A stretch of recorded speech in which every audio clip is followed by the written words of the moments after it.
بسم الله الرحمن الرحيم.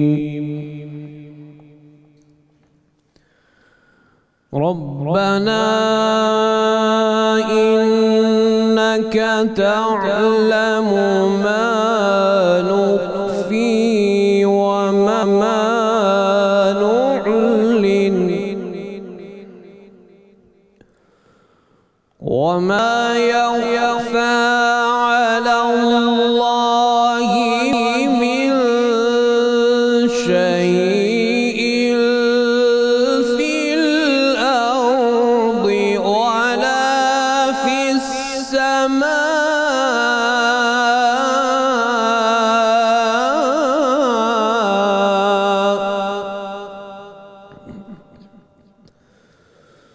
الحمد لله الذي وهب لي على الكبر إسماعيل وإسحاق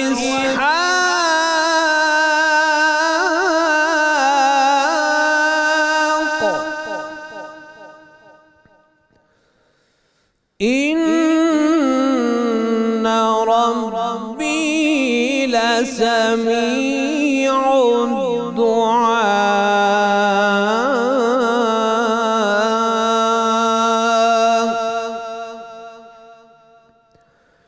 إن ربي لسميع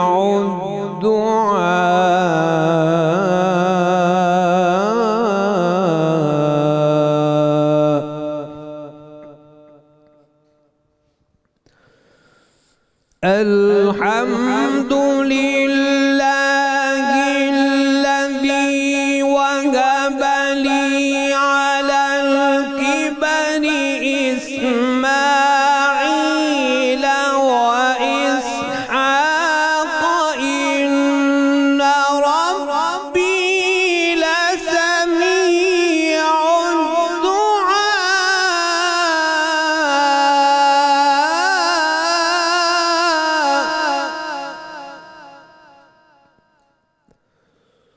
رب اجعلني مقيم الصلاة ومن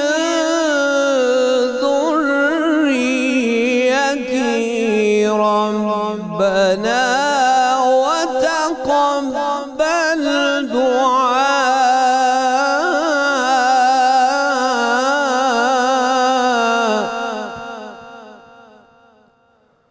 ربنا اغفر لي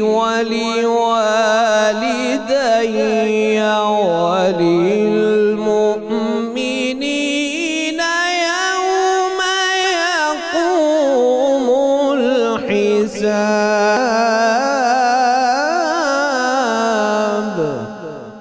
صدق الله العظيم.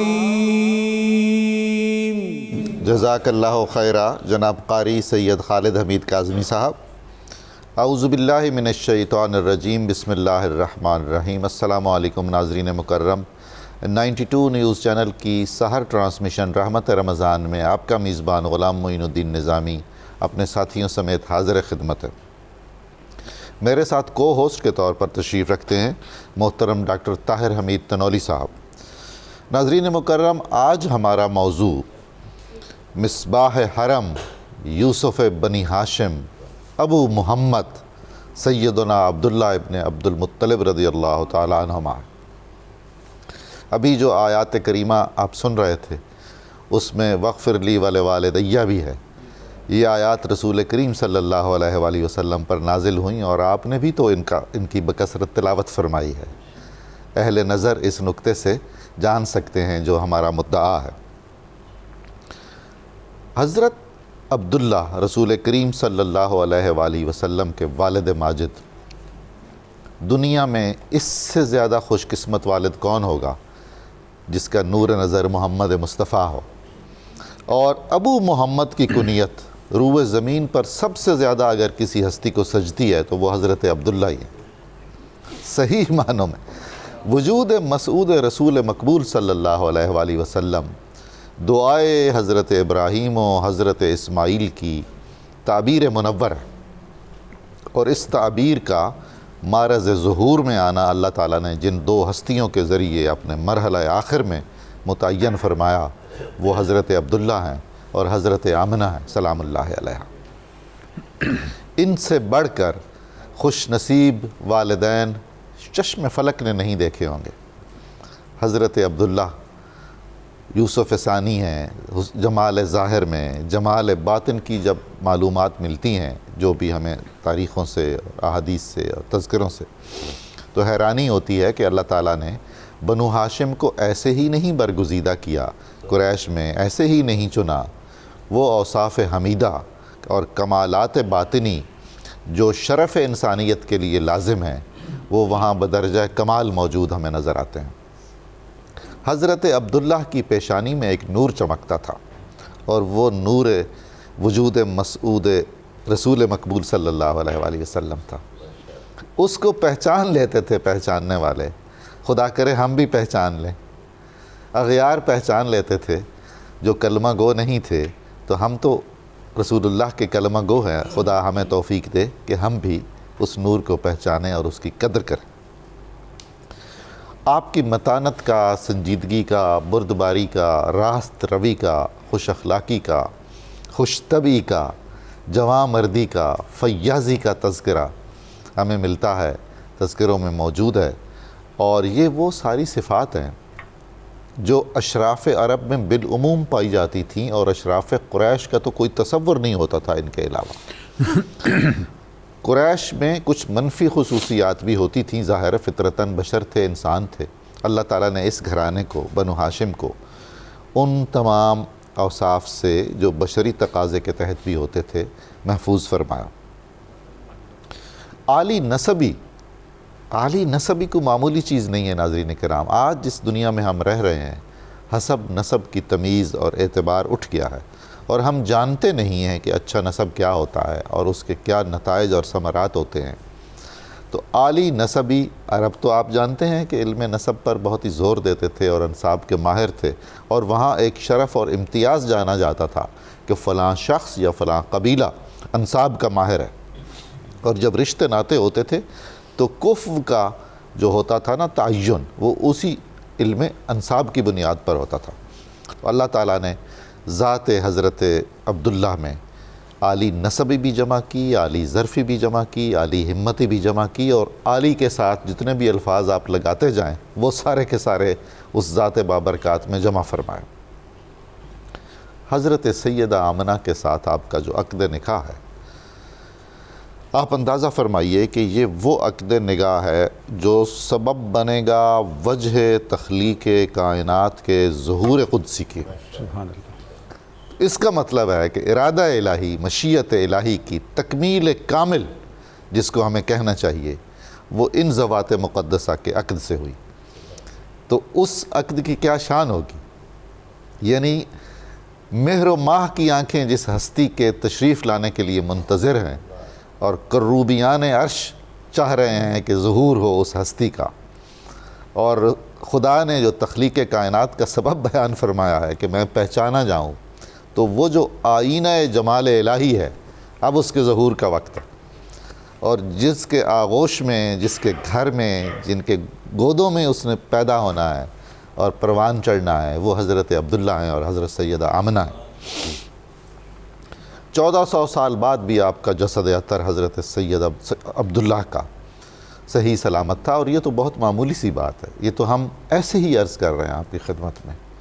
یہ کوئی ان کے لیے بہت بڑے شرف اور شان کی بات نہیں ہے، یہ ان کی امتیازات میں اور ان کے خصائص میں اور ان کے کمالات معنوی کا ایک ذرہ سا ہے۔ 92 نیوز چینل کی یہ خوش قسمتی رہی ہے ناظرین مکرم کہ وہ ایسے موضوعات پر خصوصاً والدین کریمین حضرت مصطفیٰ صلی اللہ علیہ وآلہ وسلم کو ضرور موضوع گفتگو بناتا ہے، سعادت حاصل کرتا ہے۔ وہ جو حضرت سعدی نے فرمایا تھا، منت منہ کے خدمت سلطان ہمی کنی، منت ازو بیدان کے بخدمت گماشتت، احسان نہ رکھو کہ تم بادشاہ کی خدمت کرتے ہو، اس کے کسی کام آتے ہو، اس کا احسان سمجھو کہ اس نے تمہیں کسی خدمت پر لگایا ہوا ہے۔ تو یہ 92 نیوز چینل کا اور ہم سب کا اعزاز ہے، ہمارا شرف ہے کہ انہوں نے ہمیں یہ خدمت سونپی ہوئی ہے، اور ہمارا عزم ہے کہ جب تک ہماری جان میں جان ہے یہ ذکر جمیل جاری رہے گا۔ یہ موضوعات والدین کریمین مصطفیٰ صلی اللہ علیہ وآلہ وسلم ہوتے رہیں گے اور ہم اس کی سعادت حاصل کرتے رہیں گے۔ سبحان اللہ۔ جوانی ہی میں حضرت عبداللہ کا وصال ہوا یثرب میں، اور یثرب جو بعد میں مدینہ منورہ بنا، دیکھیے یہ بھی کیا تدبیر الہی ہے۔ جہاں ان کے نور نظر نے آنا تھا، مستقر ہونا تھا، جہاں آپ کی آخری آرام گاہ بننی تھی، وہاں حضرت عبداللہ پہلے تشریف فرما ہوئے۔ حضرت سیدہ آمنہ نے جو دلدوز اشعار کہے آپ کے وصال پر، وہ بھی ہمارے علماء انشاءاللہ العزیز آپ کی خدمت میں رکھیں گے، اور ہم کوشش کریں گے کہ رسول کریم کے والد مکرم رضی اللہ تعالیٰ عنہ کو جو دین ابراہیمی پر بڑی ہی استقامت سے قائم تھے، ہم ان کی تذکار کا اپنی بساط کے مطابق حق ادا کر سکیں۔ سبحان اللہ۔ اس موضوع پر گفتگو کرنے کے لیے ہمارے ساتھ آج جو محترم مہمان تشریف فرما ہیں، معروف دینی اور روحانی شخصیت محترم پیر قمر شکور احمد صاحب ہیں۔ آپ کا کرم، آپ تشریف لائے، اتنی دور سے آپ آتے ہیں، ہم سچ پوچھئے تو بہت ہی زیادہ ممنون احسان ہے آپ کے۔ ممتاز دینی اسکالر ڈاکٹر سید حامد فاروق بخاری صاحب، آپ کی تشریف آوری بھی ہمارے لیے ہمیشہ کی طرح باعث تسکین بنتی ہے، راحت قلب و نظر ہوتی ہے۔ اور ناظرین، آپ کے اور ہمارے بہت ہی پسندیدہ قوال جناب شیر میاں داد خان صاحب اور ان کے ساتھی بھی ہمارے ساتھ ہیں، اور آج اس موقع پر ہم ان سے بھی بار بار کلام سنیں گے اور اپنی روح کی تازگی کا سامان فراہم کریں گے انشاءاللہ العزیز۔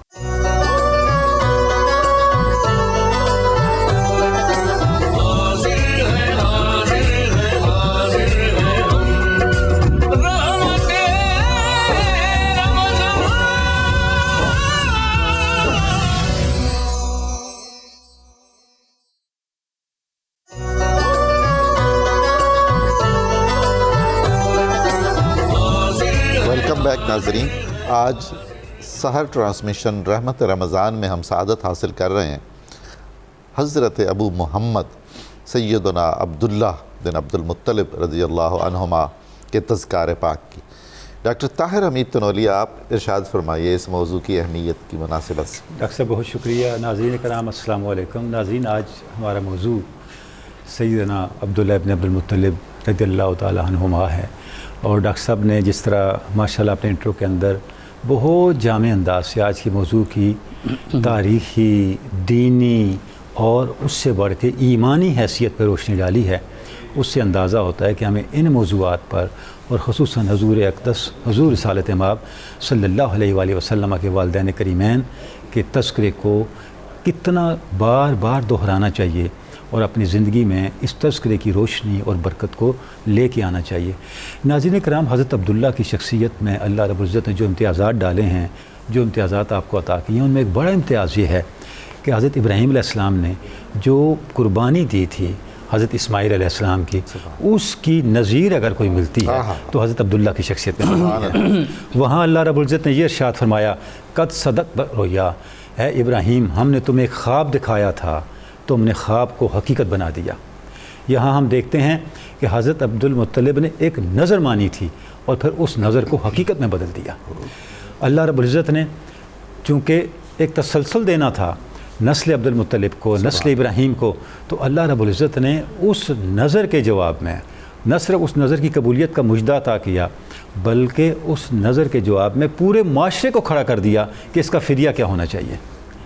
اسی لیے حضور اقدس صلی اللہ علیہ وسلم نے ارشاد فرمایا، میں ذبیحین کا بیٹا ہوں، سبحان اللہ، سبحان، دو ذبیحوں کا بیٹا ہوں۔ ناظرین، یہ جو شرف ہے، اور علماء تو یہ بتاتے ہیں کہ یہ لقب صرف آپ صلی اللہ علیہ وسلم کے خصائص میں سے کوئی یہ نام بھی نہیں رکھ سکتا۔ کیوں کہ وہ جو سنت تھی سیدنا ابراہیم علیہ السلام کی، اس کا اعادہ حضرت عبد المطلب نے کیا، اور حضرت اسماعیل علیہ السلام کی شان ہمیں حضرت عبداللہ میں نظر آئی۔ اس سے یہ بھی پتہ چلا کہ دین ابراہیمی پہ کون کھڑا تھا، کس طرح کھڑا تھا، کس ڈیڈیکیشن کے ساتھ، کس فدائیت کے ساتھ کھڑا تھا۔ اور آخری بات جو عرض کرنا چاہوں گا، ابھی ہم ڈاکٹر صاحب نے بھی ذکر کیا اور ہم اپنے علماء سے بھی آج یہ سنیں گے کہ حضرت عبداللہ کے انتقال پہ سیدہ آمنہ نے کس طرح اپنے جذبات کا اظہار کیا۔ ایک شعر جس کا ترجمہ یہ ہے کہ موت آئی، موت نے ہاشم کی اولاد میں سے اس بیٹے کو چنا کہ اب اس کا کوئی مثیل نہیں چھوڑا، لیکن موت کا ہاتھ عبداللہ کی سخاوت تک نہیں پہنچ سکا۔ کیا بات! تو وہ جو آپ کا وصف ہے سخاوت کا، آپ کے جو اوصاف ہیں، وہ موت کی گرفت سے بھی آزاد رہے اور ان کی روشنی تا قیامت چمکتی دمکتی رہے گی، اور آپ کی جو شان ہے اور ہر آنے والے دن میں ورفعنا لک ذکرک کے فیوزات اور اس کے جو انوار ہیں ان کے تسلسل میں زمانہ دیکھتا رہے گا۔ بہت نوازش، بہت شکریہ جناب۔ حضور پیر صاحب، رسول کریم صلی اللہ علیہ وآلہ وسلم کے والدین کریمین کا سلسلہ نسب اور اس کے فضائل کیا ہیں؟ جی بسم اللہ الرحمن الرحیم۔ بہت ہی ایمان افروز ابتدائیہ آپ نے اور ڈاکٹر صاحب نے ارشاد فرمایا، اللہ رب العزت اسے صحیح معنوں میں سمجھنے کی توفیق اور شعور ہمارے سب ناظرین کو، سامعین کو، ہمیں بھی عطا فرمائے۔ ارشاد رب العزت ہے وَتَقَلُّبَكَ فِي السَّاجِدِينَ۔ حضور سید عالمین صلی اللہ علیہ وآلہ وسلم کی اس کیفیت کو جو پاکیزہ ارحام، اسلاف سے پاکیزہ ارحام کی طرف منتقل ہوئی، اس کو اس مبارک آیت میں بیان کرتے ہوئے اور اس کی تفسیر کرتے ہوئے علامہ فخر الدین رازی علیہ رحمت اپنی مشہور تفسیر کبیر میں اس کو ارشاد فرماتے ہیں کہ اس آیت مبارکہ کا مطلب پروردگار عالم کا یہ ہے کہ ہم نے آپ کو ہر دور میں ساجدین سے ساجدین میں منتقل کیا۔ سبحان اللہ، سبحان اللہ۔ یعنی اس کا مطلب یہ ہے کہ حضور کے آبائے کرام میں کوئی بھی شخص کافر یا مشرک نہیں، بلکہ وہ اللہ کے حضور سجدہ ریز ہونے والے دونوں طرف سے مقرب ہستیاں تھیں۔ اور اس کی امام طبرانی علیہ رحمت کی جو المعجم الاوسط، ان کی المعجم الکبیر، پھر المعجم الاوسط، پھر المعجم الصغیر، یہ تین اس نام کی تین کتابیں حدیث کی۔ المعجم الاوسط کی ان کی جو مشہور حدیث مبارک ہے کہ آقا حضرت امیر المومنین مولا علی مرتضیٰ روایت فرماتے ہیں کہ آقا صلی اللہ علیہ وآلہ وسلم نے فرمایا، حضرت آدم علیہ نبینا علیہ السلام سے لے کر میرے باپ جناب عبداللہ تک، جو آج کی ممدوح شخصیت ہے، جناب آدم علیہ السلام سے لے کر میرے باپ عبداللہ تک میں پاکیزہ اسلاف سے پاکیزہ ارحام کی طرف منتقل ہوتا رہا، اور مجھے زمانہ جاہلیت کی برائی صفحہ نے کہیں بھی مس نہیں کیا۔ ایک صلب سے دوسرے صلب یا رحم کی طرف میں نکاح کے ذریعے منتقل ہوتا رہا۔ اب یہ ایک اس پہ میں ایک بات یہ کہنا چاہوں گا آقا کے ارشاد عالی شان پر کہ ان الشرک لظلم عظیم، یعنی وہ جو برائی جس کی طرف اشارہ ہے وہ بھی کبائر میں سے ہے، بے شک، لیکن شرک بہرحال ظلم عظیم ہے۔ اللہ نے جس ہستی کے پاکیزہ نور کے صدقے ان کے آباء کو، مرد اور خواتین کو، اس چھوٹی برائی جو شرک کے مقابلہ میں چھوٹی ویسے کبائر میں سے ہے، اس سے محفوظ رکھا۔ اللہ رب العزت شرک کی طرف انہیں کیسے جانے دیتا ہے؟ اور یہی بات حضرت عبداللہ کے سلسلہ نسب کو عرض کرنے سے پہلے میں ایک جملہ یہ عرض کرنا چاہوں گا اپنے تمام ناظرین کی خدمت میں آپ کے توسط سے، کہ اس مشرکانہ ماحول میں حضرت عبد المطلب نے اپنے اس لال کا جو ان کے بعد اس نور مبارک کا امین تھا، اس کا نام عبداللہ رکھ کر یہ پیغام دے دیا کہ ہم اللہ وحدہ لا شریک کے حضور جھکنے والے ہیں اور اس کو ماننے والے ہیں، ہمارا بت پرستی یا شرک سے کوئی تعلق۔ حضور ویسے بھی تو تضاد نہیں لازم آتا جب یہ فرما دیا گیا کہ ان المشرکون نجس، بے شک، نجس کا اور طہارت کا، طاہر کا کیا تعلق ہے؟ یہ دونوں ایک دوسرے کی ضدیں ہیں، نجاست جو ہے اور طہارت جو ہے، یہ دونوں ایک دوسرے کی ضدیں ہیں۔ سلسلہ نسب کے حوالہ سے جو آپ نے بات کہی، اس میں حضرت عبداللہ بن حضرت عبد المطلب بن حضرت ہاشم بن عبد مناف بن قصی بن کلاب، سبحان، یہ پدری ہو گیا۔ اور اسی طرح مادری سلسلہ نسب بھی حضرت آمینہ بنت وہب بن عبد مناف بن زہرہ بن کلاب. یہ کلاب جو شخصیت ہے اس پر جا کر دونوں طرف کا شجرہ جو ہے یہ مل جاتا ہے. اصل میں ان کا نام حکیم یا عروہ بھی بیان کیا گیا ہے. کلاب ان کا لقب ہے، نام نہیں ہے. اور یہ اس سے مشہور اس لیے ہوئے کہ انہیں شکاری کتوں کا اور ان کے ذریعے سے شکار کا شوق تھا. کلاب کلب کی جمع ہے، کلب کتے کو کہا جاتا ہے. تو جیسے کتوں والا ایک شخص مشہور ہو جاتا ہے کہ اس کو یہ شوق ہے، اس بنا پر ان کا اصل نام حکیم اور عروہ، یہ دو نام ان کے بیان قول ملتے ہیں، بیان کیے گئے ہیں. یہ جو کلاب ہیں انہی کے بیٹے جو ہیں وہ جناب زہرہ ہیں اور وہ بڑے بیٹے ہیں. اور ان سے چھوٹے بیٹے جناب قصی ہیں. جناب زہرہ جو ہیں ان کے نسب سے آگے چل کر حضرت وہب اور حضرت آمنہ سلام اللہ علیہ ہیں. اور جناب قصی جو ہیں ان کے نسب مبارک سے حضرت ہاشم، حضرت عبد المطلب، حضرت عبداللہ تشریف لاتے ہیں. تو یہ شاخ منتقل ہو گئی تھی یثرب. یہ شاخ بنو جو جناب زہرہ ہیں یہ یثرب میں منتقل ہو گئے. اور جناب قصی جو ان کے چھوٹے بیٹے تھے ان کا تو مکہ مکرمہ میں جو ان کا حسن انتظام ہے اور ان کے جو وہاں تجدیدی کام ہیں ان کی وجہ سے پورے عرب میں ان کا نام جو ہے وہ جگمگاتا تھا. قریش کو ارد گرد منتشر قبائل کو مکہ میں لا کر آباد کرنا، قریش کا باقاعدہ ایک پارلیمنٹ ہاؤس دار الندوہ کے نام سے بنانا، اور قریش کے لیے یہ ذمہ داریاں بانٹنا کہ جو حج کے زائرین حج کے ایام میں دور جاہلیت میں قبل از اسلام آتے تھے ان کا کس طرح سے خیال کرنا، پانی پلانا سقایا کس کے ذمے، کھانا کھلانا کس کے ذمے، مہمانوں کو ٹھہرانا کس کے ذمے. یہ سارے کام حضرت قصی جو ہیں وہ انتہائی اعلیٰ مزاج کی منتظم شخصیت تھے، یہ ان کے کام ہیں. اس طرح یعنی یہ دونوں مبارک خاندان جو ہیں یہ دراصل ایک ہی شاخ ایک ہی پودے کی دو شاخیں، ایک یثرب میں تھی اور ایک مکہ مکرمہ میں تھی. اور یہ بنو زہرہ کے رئیس ہیں، حضرت جو وہب ہیں یہ ان کے رئیس ہیں. ان کو اللہ رب العزت نے یہ جو بیٹی عطا فرمائی ان کی شان اتنی وراء الورا تھی کہ حضرت آمنہ کی ولادت کے وقت ان کے ہاں کچھ برکات کا ظہور ہوا اور انہوں نے ان برکات کے ظہور کی وجہ سے اپنی اس بیٹی کا نام آمنہ رکھا. آمنہ کا معنی امن والی، اور اگر اسے اصطلاحاً کہا جائے کہ ہادی امن عطا کرنے والی تو بھی بھیجا نہ ہوگا. اسی طرح ادھر حضرت عبداللہ، حضرت عبد المطلب کے پیارے صاحبزادے، ایک ہی بیٹا تھا حضرت عبد المطلب کا. جب وہ چاہے زمزم کی کھدائی کرنے لگے، قریش کو مدد کے لیے بلایا، قریش نہیں آئے. انہوں نے اپنے رب سے کہا اگر تو مجھے 10 بیٹے عطا کرے تو میں ایک بیٹا تیرے نام پہ قربان کر دوں گا. 10 بیٹے اللہ نے متعدد ازواج سے انہیں عطا فرمایا. حضرت عبداللہ سب سے چھوٹے تھے اور نور مبارک کے امی تھے، اس وجہ سے ان کی شان سب سے ممتاز، سب سے جداگانہ. نور نبوت جو ہے وہ پیشانی میں چمکتا تھا. وہ جو آپ نے یوسف والی بات کی، قریش کی جو یہ یوسف بنو ہاشم، یوسف بنو ہاشم جو آپ نے خوبصورت جملہ کہا، بہت خوبصورت لقب آپ نے آج کے ابتدائیہ میں ارشاد فرمایا.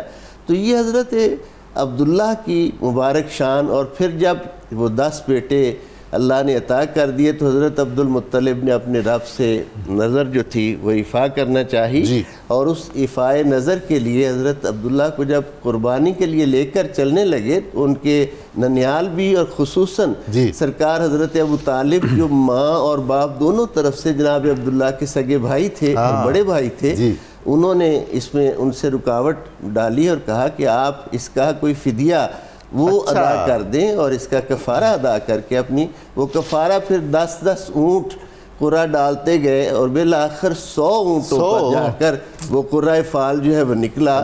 میں یہاں 2 چیزیں جلدی سے عرض کرنا چاہتا ہوں. ان 2 باتوں میں سمجھنے والی بات یہ ہے کہ حضرت عبد المطلب کے اس اقدام کو اتنا مستحسن گردانا گیا کہ اسلام نے سورۃ النساء میں خون بہا کی دیت بھی 100 اونٹی مقرر کی ہے. یہ ایک بہت اہم بات. اچھا، دوسری بات اس میں جو ہے وہ یہ سمجھنے والی ہے کہ حضرت عبداللہ کے ذریعہ سے اور یہ 100 اونٹ حضرت عبد المطلب پر یا ان کے پیارے لال پر یہ غریبی کی تہمت لگانے والے ذرا اس بات کو آنکھیں کھول کر دیکھیں کہ 100 اونٹ وہ حضرت عبداللہ کی نظر اپنی نظر کو پوری کرتے ہیں اور 100 اونٹ حضور کی آمد پر عقیقہ جو ہے وہ کرتے ہیں. جس دادا کی شان یہ ہو کہ وہ 200 اونٹ اللہ اکبر جی ذبح کر کے اللہ کی راہ میں بانٹ رہا ہے, اس کا اپنے خاندان کے لیے مال اور صدقہ کتنا کچھ یہ وہ پہلو ہیں جو بیان نہیں کیے سیرت طیبہ کے وہ خوبصورت. سبحان اللہ سبحان اللہ. ڈاکٹر صاحب, ڈاکٹر سید حامد فاروق بخاری صاحب بہت ہی نورانی تذکرہ کیا پیر صاحب نے حضرت عبداللہ بن عبد المطلب کے نسب کا. اچھا بخاری صاحب قبلہ, یہ جو قرآن مجید نے ارشاد فرمایا ووالد وما ولد, قسم ہے بیٹے کی بھی اور قسم ہے والد کی بھی, کہ ہم کہہ سکتے ہیں کہ یہ فضیلت ہے حضور رسالت مآب صلی اللہ علیہ وسلم کے نسب کی, کیونکہ اس کا پہلا مصداق تو حضور ہوں گے نا جن پہ یہ آیہ مبارکہ اتر رہی ہے, باقی تو سب بعد میں آئے گا.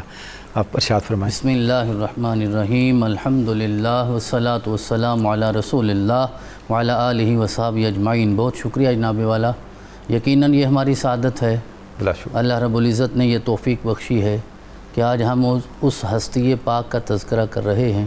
جس طرح قبلہ نے شروع میں فرمایا کہ آپ کی کنیت ابو محمد ہے, تو حضور والا ابو محمد کنیت رکھنے والے بہت لوگ آتے رہیں گے, لیکن وہ ابو محمد جو محمد رسول اللہ کے والد گرامی ہیں وہ آپ کے سوا کوئی اور نہیں ہے, کوئی بھی نہیں. یہ سعادت اللہ نے کسی اور کو عطا نہیں فرمائی. عبداللہ نام کے لوگ بھی آتے رہیں گے, لیکن وہ عبداللہ جو جناب محمد رسول اللہ کے والد گرامی ہیں وہ کائنات میں نہ کو پہلے آیا ہے نہ بعد میں آئے گا, یہ کبھی ممکن ہی نہیں ہے. تو میں سمجھتا ہوں کہ بہت سارے موضوعات ہیں زمانے میں بات کرنے کے لیے, سارے موضوعات آج کے موضوع پہ قربان ہیں. یہی وہ موضوع ہے جس کے ذریعے موضوعات نے بھی جنم لیا ہے, ان کی بھی تخلیق ہوئی ہے. سارے نسب اس نسب پہ قربان ہیں, ساری نسلیں اس نسل پہ قربان ہیں, سارے نام اس نام پہ قربان ہیں. تو اللہ رب العزت نے سعادت میں ہمیں شامل کیا ہے, ہم اس کا لاکھاں شکر ادا کرتے ہیں. وہ ہمیں توفیق بھی عطا فرمائے اور استقامت بھی عطا فرمائے, اور ان ہستیوں کا مقام سمجھنے کا بھی ہمیں ملکہ عطا فرمائے. ان کا مقام اتنا بلند ہے ملائکہ ہی سمجھتے ہیں, لیکن میرا رب ہمیں بھی ان میں شامل کر لے تو یہ اس کی توفیق سے ہی ممکن ہے, اس کے علاوہ یہ ہو نہیں سکتا. جو نسب پاک کی بات قبلہ پیر صاحب نے ارشاد فرمائی ہے, اس میں کوئی شک نہیں کہ رسول اکرم سے آگے جناب عدنان تک 22 واسطے جو ہیں وہ تو سیرت کی کتابوں میں نقل ہوئے ہیں, اور ان پہ اتفاق ہے 22 واسطوں میں. اور یہ جو حضرت نے ارشاد فرمایا آپ کو یوسف بنی ہاشم کہا گیا ہے یا یوسف بطحہ کہا گیا ہے, یہ صرف آپ کے لیے نہیں ہے. نبی اکرم کے اس مبارک نسب میں ہر بندہ یوسف ہے. یوسف اب اصطلاح ہو گئی ہے نا کہ ہم جب بھی کسی کے حسن کو بیان کرتے ہیں تو جناب یوسف کی طرف نسبت ہوتی ہے, ورنہ جناب یوسف کو حسن بھی تو محمد رسول اللہ کے صدقے ہی نصیب ہوا ہے. اور خاص طور پہ نبی پاک کے نسب پاک میں ایک نام آتا ہے حضرت نیزار کا, جناب مدر کا, یہ تو بہت مشہور ہیں. جناب عبد مناف کا, عبد مناف کو تو قمر بطحہ کہا جاتا ہے نا, اور حضرت مزر کو مزر اس لیے کہا جاتا ہے کہ یاخذھا لحسنہ و جمالہ, کہ حسن و جمال کی وجہ سے. جناب نزار کا حضرت ضیاء الامت حضرت جسٹس پیر محمد کرم شاہ الازہری رحمۃ اللہ علیہ نے ضیاء النبی میں میرے آقا کریم کے نسب پاک کو بڑی تفصیل کے ساتھ بیان فرمایا ہے. تو ہر زمانے میں جو آیا ہے وہی یوسف بن کے آیا ہے, اور آپ کے یوسف زمانہ. اور نبی اکرم کے والد گرامی کے بارے میں تو یہ جملے تک لکھے گئے ہیں کہ اپنے حسن و جمال کی وجہ سے آپ بھی اسی آزمائش میں کئی بار مبتلا ہوئے جو حضرت یوسف علیہ السلام کے ساتھ ہوتا تھا. تو یہ قدر مشترک بھی ہمیں وہاں نظر آتی ہے. آیت مبارکہ ہے, میرے رب نے ارشاد فرمایا لقد جاءکم رسول من انفسکم, یہی مشہور قرات ہے کہ میں نے تم میں سے, تمہارے نفسوں میں سے یہ مبارک رسول جو ہے وہ مبعوث فرمایا ہے. لیکن ایک شاذ قرات ہے جس میں انفسکم کی بجائے انفسکم تلاوت کیا گیا ہے, جو نفیس صفت مشبہ ہے, صفت مشبہ سے انفس یہ اس میں تفضیل کا صیغہ ہے. اس سے مراد یہ ہے کہ میں نے تم میں سے سب سے نفیس خاندان نسب اور نسل میں محمد رسول اللہ کو مبعوث فرمایا ہے. جو قبلہ نے ابتداء نے ارشاد فرمایا عالی کا لاحقہ یا سابقہ جہاں جہاں بھی استعمال ہو سکتا ہے, رسول اکرم کے نسب پاک میں وہ ساری چیزیں آتی ہیں. تو ارشاد فرمایا یہ نفیس ترین ذات ہے جو میں نے تمہیں عطا فرمائی ہے. اور ایک بات جو آپ نے یہ ارشاد فرمایا کہ انتہائی جوانی میں آپ کے والد گرامی دنیا سے رخصت ہو گئے, حضور والا اس کائنات میں مقصود بالذات صرف محمد رسول اللہ, صرف آپ مقصود بالذات ہیں.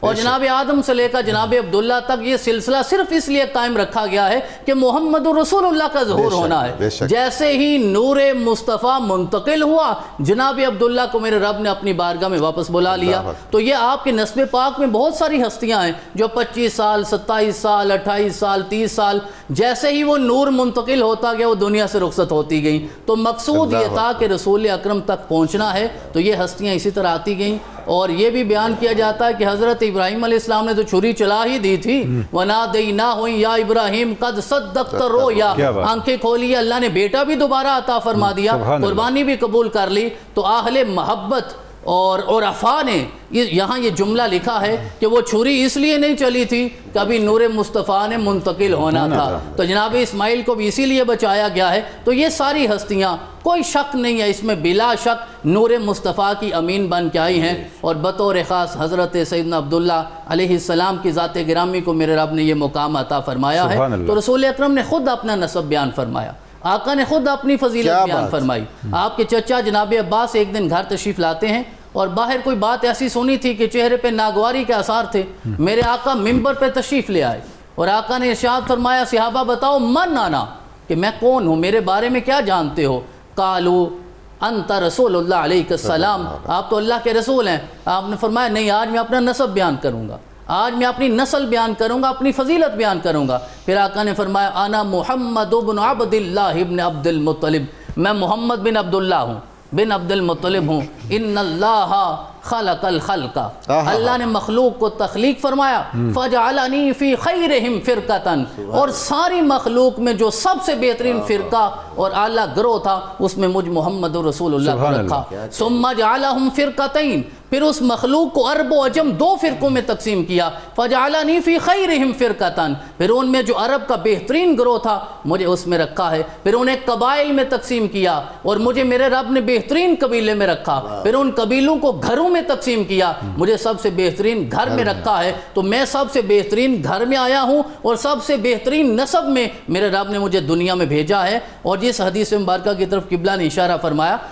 کہ نبی اکرم نے خود ارشاد فرمایا کہ میں منتقل ہو کے آیا ہوں، لم یزل اللہ ینقلنی، میرا رب مجھے منتقل کرتا رہا ہے۔ اور جو آیت مبارکہ پڑھی گئی ہے اس سے پچھلی آیت میں میرے رب نے ارشاد فرمایا الذی یراک حین تقوم وتقلبک فی الساجدین، ہم آپ کا اٹھنا بیٹھنا بھی دیکھ رہے ہیں، اور آپ جو منتقل ہوتے رہے ہیں اس پہ ہماری پوری نظر تھی، ہم نے نظر رکھی ہے۔ میرے رب کی نظر محبت میں میرے آقا منتقل ہوتے رہے ہیں، اور آپ نے ارشاد فرمایا جتنی بھی صلب جن میں منتقل ہوا ہوں وہ طیب صلب تھی، اور جتنے ارحام میں آیا ہوں وہ طاہرہ ارحام ہے۔ میرے رب نے یوں مجھے منتقل کیا ہے اور کسی بھی قسم کا مجھے آلودہ نہیں ہونے دیا جو اس وقت عرب معاشرے میں رواج موجود تھا۔ تو نبی اکرم نے خود ارشاد فرمایا کہ عرب میں سب سے بہترین قبیلہ مدر ہے، مدر میں پھر بنو عبد مناف ہیں، بنو عبد مناف میں پھر میرے رب نے ہاشم کو رکھا ہے، ہاشم میں پھر بنو عبد المطلب کو رکھا ہے، اور میرے رب نے یہ مقام مجھے عطا فرمایا ہے۔ تو میں یہی عرض کرنا چاہوں گا کہ یہ سعادت میرے رب نے ہمیں عطا فرمائی ہے کہ آج ان ہستیوں کا نام ہماری زبان سے جاری ہو رہا ہے۔ اور یہ آیت مبارکہ میں میرے رب نے ارشاد فرمایا وَإِذِ ابْتَلَىٰ إِبْرَاهِيمَ رَبُّهُ بِكَلِمَاتٍ فَأَتَمَّهُنَّ قَالَ إِنِّي جَاعِلُكَ لِلنَّاسِ إِمَامًا قَالَ وَمِن ذُرِّيَّتِي قَالَ لَا يَنَالُ عَهْدِ الظَّالِمِينَ۔ حضرت ابراہیم نے عرض کیا مولا ساری میری ذریت میں؟ ارشاد فرمایا نہیں، یہ بات سمجھنے والی ہے کہ بعض اوقات لوگ ہمیں اس شک اور شبہ میں مبتلا کرتے ہیں کہ ابو لہب بھی تو اسی نسل میں سے ہے نا، اگر درود ابراہیمی پڑھا جائے گا تو اس پہ بھی ہوگا۔ تو میرے رب نے قرآن میں فرمایا ہے کہ جو ظالم لوگ ہیں ان تک آپ کی امامت نہیں پہنچے گی۔ وَمِن ذُرِّيَّتِنَا أُمَّةً مُسْلِمَةً لَكَ، اور یہ بھی عرض کیا کعبہ تعمیر کر کے ہماری ذریت میں صبح قیامت تک ایسی نسل آتی رہنی چاہیے، ایسا گروہ موجود ہونا چاہیے جو ہر زمانے میں حالت ایمان پر قائم ہو۔ تو جناب عبداللہ کا شمار انہی ہستیوں میں ہوتا ہے جو میرے رب کی جناب سے ایمان کی نعمت بھی لے کر آئے اور رسول اکرم کے نور کو بھی لے کر آئے ہیں۔ تو یہ ہماری سعادتیں ہیں کہ آج ان کا نام ہماری زبان پہ جاری ہے۔ حضور تنوری صاحب، یہ جو نسب رسول کریم صلی اللہ علیہ وآلہ وسلم ہے، ظاہر ہے یہ مفسرین نے محدثین نے ہر پہلو سے اس کا جائزہ لیا ہے، بیان فرمایا ہے۔ خدا حضرت علیہ السلام نے یہ جو اہتمام مبارک فرمایا، ممبر پر بیٹھ کر آپ نے ارشاد فرمایا، تو یہ ساری معنویتیں کس چیز کی دلالت کرتی ہیں؟ ڈاکٹر صاحب دیکھیں یہ جس طرح آپ ارشاد فرما رہے ہیں اور شاہ صاحب نے بڑی تفصیل کے ساتھ اس پہ گفتگو کی ہے کہ جب آپ صلی اللہ علیہ وسلم نے اپنے نسب پاک کو بیان کر دیا یا آپ کے سامنے آپ کا نسب بیان کیا گیا اور آپ نے اس کی تصویب فرمائی تو اس سے وہ سارے مغالطے ختم ہو جاتے ہیں جو مغالطے کسی کم علمی کی بنیاد پہ یا جس کو کہتے ہیں ایک صحیح فہم نہ ہونے کی بنیاد پہ پیدا ہو سکتے ہیں. دیکھیں آپ صلی اللہ علیہ وسلم کے سامنے ہمیں یہ روایت بھی ملتی ہے، آپ صلی اللہ علیہ وسلم کے سامنے جب آپ کا نسب بیان کیا گیا تو جب عدنان تک بیان کیا گیا فرمایا گیا فقط کذب النسابون فوق العدنان، سبحان کہ عدنان سے اوپر نسب بیان کرنے والوں سے غلطیاں ہوئی ہیں. اس کا مطلب یہ ہے کہ آپ خود اتھارٹی بن کے کوئی فتوی بازی نہیں کر سکتے، کیا بات، بہت احتیاط کی ضرورت ہے. اور جس طرح قرآن مجید کی روشنی میں، حدیث پاک کی روشنی میں ہمیں وہ سارے محاسن ملتے ہیں آپ کے اجداد کے، ان کو سامنے رکھ کے آپ نے فیصلہ کرنا ہے اور اپنے عقیدے کی اور اپنے رائے کی جو بنیاد رکھنی ہے. اچھا ڈاکٹر صاحب ایک اور نقطہ جو بڑا امپورٹنٹ ہوا جس طرف شاہ صاحب نے اشارہ فرمایا ولا ینال یاد الظالمین، بالکل میری اس میں نسل میں سے وہ ظالم بھی ہوں گے. تو یہ جو درود ابراہیمی کے حوالے سے اکثر ایک کنفیوژن سننے میں آتی ہے کہ درود ابراہیمی میں تو وہ بھی شامل ہے کہ آپ ان پہ درود پڑھ رہے ہیں بالکل ایک دوسری کمیونٹی، تو آٹومیٹیکلی یعنی کہ قرآن مجید اس کا بھی فیصلہ کر رہا ہے اور یہاں پہ کوئی کنفیوژن جو ہے وہ باقی نہیں بچتی. بہت خوب بہت خوب. ناظرین کرام ہمیں ایک مختصر وقفہ لینا ہے، آپ ہمارے ساتھ رہیں گے، ہم بہت جلد دوبارہ حاضر خدمت ہو رہے ہیں انشاءاللہ. یہ پاکیزہ تذکرہ جاری رہے گا.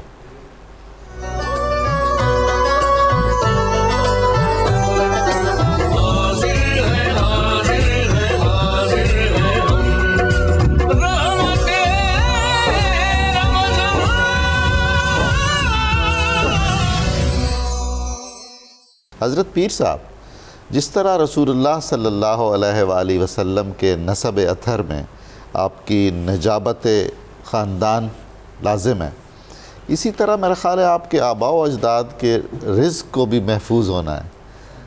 یعنی جس رزق سے رسول کریم صلی اللہ علیہ وآلہ وسلم کی پرورش ہوئی ہے وہ بھی تو پاک اور صاف ہوگا نا. پھر جو کفیل رہے ہیں ان کے رزق کی بھی ظاہر ہے وہ ایک ہونی چاہیے، وگرنہ تو وہ طہارت پر خدشہ وارد ہو سکتا ہے. تو حضرت عبداللہ کی دلاویز شخصیت کے بارے میں کچھ ارشاد فرمائیے. آپ نے ابتدائیہ میں ایک خوبصورت بات کی تھی، میں چاہتا ہوں اسے ٹچ کر کے پھر آگے بڑھیں. ضرور. یہ جو آپ نے کہا کہ یہ ان کا کرم ہے کہ یہ ڈیوٹی اور خدمت ہم سے لے رہے ہیں، تو مجھے اپنے قبلہ حضرت والد ماجد علیہ رحمت کے ورد زبان رہنے والا شعر تو کسی اور شاعر کا ہے لیکن ورد زبان آپ کثرت سے پڑھتے تھے. دیدار کے قابل تو کہاں میری نظر ہے، یہ تیری عنایت ہے کہ رخ تیرا ادھر. سبحان اللہ، سبحان اللہ. یہ ان کا کرم ہے کہ وہ یہ ڈیوٹی اور نوکری جو ہے وہ ہم سے لے رہے ہیں. جی یہ حضرت پیر نصیر الدین گیلانی کے منقبت ہے. ایک حضرت سیدنا عبداللہ اور حضرت سیدنا آمنہ، یہ ان کے مجموعہ مناقب میں ہے. میں چند شعر دونوں ارشاد فرمائیے. بندھی حجاز میں ایسی ہوائے عبداللہ، بندھی حجاز میں ایسی ہوائے عبداللہ، خدا کا خاص کرم ہے برائے عبداللہ، نگاہ و دل میں سمائی ضیائے عبداللہ، پسند آئی ہے سب کو ادائے عبداللہ، ہوئی عرب کے خواص و عوام میں شہرت. کیا بات، ہوئی عرب کے خواص و عوام میں شہرت، بسے نظر میں تو دل میں سمائے عبداللہ، اس ایک جلوے سے ہے دل کے آئینے کا بھرم. اس شعر کا ذرا بڑا جداگانہ سا انداز ہے. اس ایک جلوے سے ہے دل کے آئینے کا بھرم، نگاہ شوق میں ہے نقش پائے عبداللہ، یہی بہت ہے کہ والد ہیں وہ محمد صلی اللہ علیہ وآلہ وسلم، یہی بہت ہے کہ والد ہیں وہ محمد کے، بیان اور کیا کروں ثنائے عبداللہ، بیان اور کیا کروں ثنائے عبداللہ، چمک رہا ہے محمد کا نور ماتھے پر، اللہ اللہ، چمک رہا ہے محمد کا نور ماتھے پر، ادب سے دیکھیے سوئے لقائے عبداللہ. سبحان اللہ، سبحان اللہ. نصیر میرے لیے ہے نجات کا باعث، نصیر میرے لیے ہے نجات کا باعث، ثنائے احمد مرسل ولائے عبداللہ، اللہ سبحان اللہ اکبر۔ اور مخدومہ کونین حضرت بی بی فاطمہ زہرا سلام اللہ علیہ کی شان میں یوں عرض کرتے ہیں، ختم الرسل ہے نور نظر جان آمنہ، واہ واہ، ختم الرسل ہے نور نظر جان آمنہ، ہم ہیں بصد خلوص ثنا خان آمنہ، کیا بات ہے، ماشاء اللہ، رتبہ بلند اور بڑی شان آمنہ، واہ، رتبہ بلند اور بڑی شان آمنہ، دنیا کی ساری مائیں ہیں قربان آمنہ۔ سبحان اللہ، اللہ اکبر، بے شک، تخلیق کائنات کا باعث رسول ہے، واہ واہ، یہ آپ کی ابتدائیہ کے سبحان جملے کی اللہ، تائید آ رہی سبحان ہے۔ اللہ۔ تخلیق کائنات کا باعث رسول ہیں، لکھا گیا یہ باب بعنوان آمنہ، کیا سلام کہنے اللہ جناب، علیہ۔ سبحان اللہ سبحان اللہ۔ حضرت عبداللہ کو اللہ رب العزت نے، اب دیکھیں جیسے جیسے یہ نور مبارک سفر کرتا ہوا اس منزل مقصود پر آ رہا ہے، جب اس کے ظہور کا وقت قریب آیا ہے،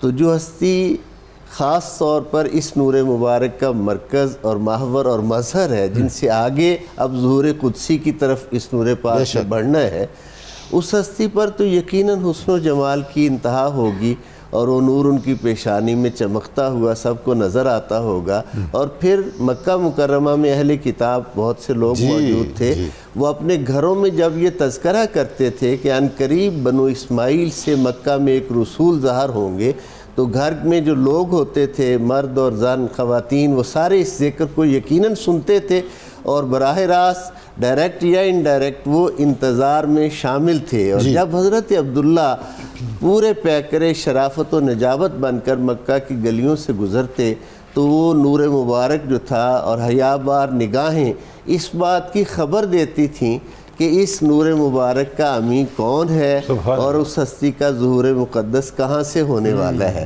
شاہنامہ اسلام میں حضرت حفیظ جالندھری خالق ترانہ پاکستان، انہوں نے 2-3 نظمیں اس حوالہ سے باقاعدہ لکھی ہیں، اور وہ پورا واقعہ جو ہے اس کو انہوں نے بیان کیا ہے۔ میں چند جملوں میں اس کا خلاصہ پیش کرتا ہوں۔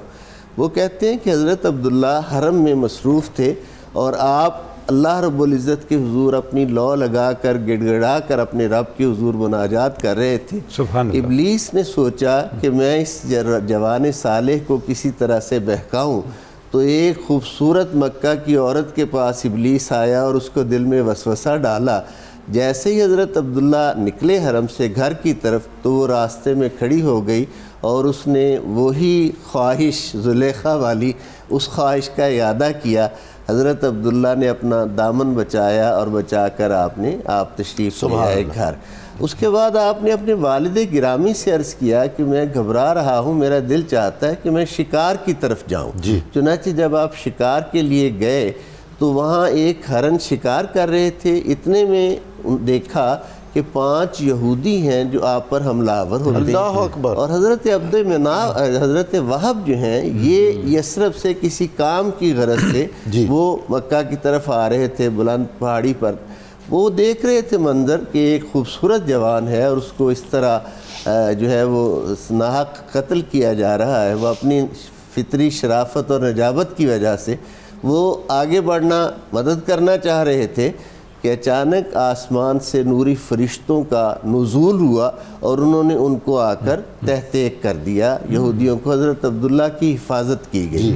اب یہ حضرت عبداللہ کی حفاظت اور ان کی جو پاکیزہ شخصیت ہے، یعنی ان کا روحانی اعتبار سے بھی حفاظت الہیہ میں ہونا، اور ظاہری اعتبار سے جو حضرت وہب نے دیکھا، اور یہی ان کا مشاہدہ، یہی واقعہ حضرت آمنہ کے ساتھ ان کے نکاح کا جو ہے وہ سبب بنتا ہے کہ وہ پھر حضرت عبداللہ کو لے کر مکہ میں آئے ہیں، اور آ کر حضرت عبد المطلب سے انہوں نے درخواست پیش کی ہے کہ جو شان میں نے آج عبداللہ کی دیکھی ہے، ایسی ہی ایک دختر بلند اختر میرے گھر میں بھی موجود ہے، تو میں چاہتا ہوں کہ ہم دوبارہ کیوں نہ اس رشتہ دو کے شاخیں ذریعے مل سے جائیں۔ 2 شاخیں پھر مل جائیں اور تجدید کریں اس خاندان سبحان کو اللہ، دوبارہ آگے بڑھانے کی۔ ماشاء تو یہ حضور علیہ السلام کے اس دنیا میں تشریف آوری کا عالم اسباب میں سے یہ سبب تھا کیا بات۔ کہ قدرت نے کس طریقہ سے یہ انتظام فرمایا۔ سبحان اللہ سبحان اللہ۔ ڈاکٹر صاحب، ڈاکٹر سید احمد فاروق بخاری صاحب، جو آپ کا ایک بڑا امتیاز ہے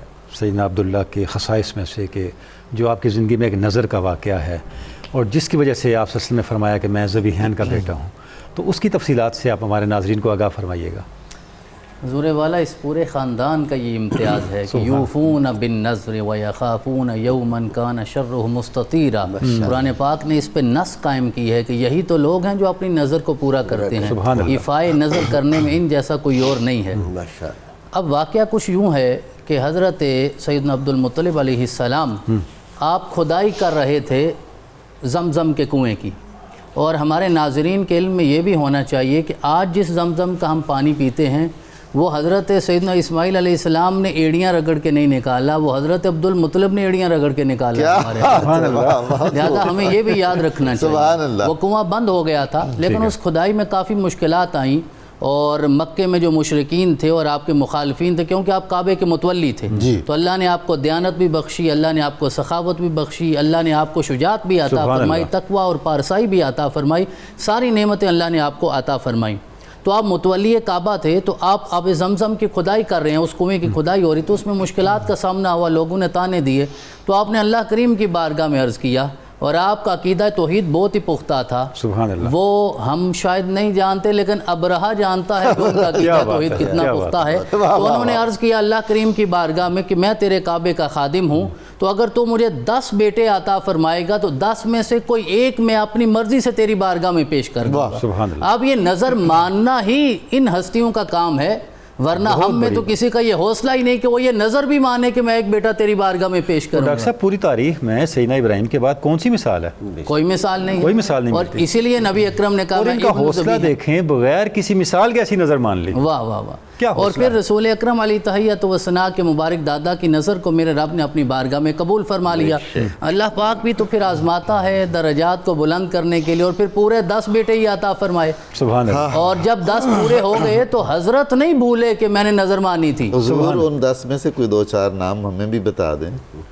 ایک تو حضرت سیدنا عبداللہ کی ذات گرامی ہے، اور ایک آپ کے سگے بڑے بھائی حضرت سیدنا ابو طالب علیہ السلام کی ذات ہے، اور نبی اکرم کے دوسرے تایا جناب زبیر ہیں، نبی اکرم کے چچا حضرت عباس ہیں۔ تو ان ساری ہستیوں کو میرے رب نے ایک ہی آغوش میں جمع فرما دیا، اور اسی لیے رسول اکرم جب آپ کے دادا نے کہا تھا کہ آپ ان اپنے چچاؤں میں سے کس کی گود میں جانا چاہتے ہیں، اور قبلہ پیر صاحب اکثر اسے بیان کرتے ہیں کہ نبی اکرم اپنے اختیار کے ساتھ حضرت ابو طالب، تو اس کی وجہ یہ ہے کہ وہ نبی اکرم کے سگے چچا تھے، اور صرف سگے تھے نہیں، انہوں نے سگا بن کے بھی دکھایا ہے، اور انہوں نے ثابت کیا کہ یہ رشتے ہوتے کیا ہیں اور ان میں صلہ رحمی کا جذبہ کیا ہونا چاہیے۔ تو نبی اکرم کے دادا کی جب یہ آرزو اور نظر میرے رب نے اپنی بارگاہ میں قبول کی، 10 بیٹے عطا فرمائے، تو آپ نے پھر اس نظر کو پورا کرنے کا عہد فرمایا، اور جب 10 پورے ہو گئے، نظر پورا کرنے کے لیے آپ جاتے ہیں، اور آپ نے فیصلہ یہ کیا، کیونکہ اس وقت رواج تھا کہ قرعہ اندازی ہوتی تھی، جسے آج ہم کہتے ہیں پرچیاں ڈالی جاتی تھی، نام لکھے جاتے تھے، جس کا نام نکلے گا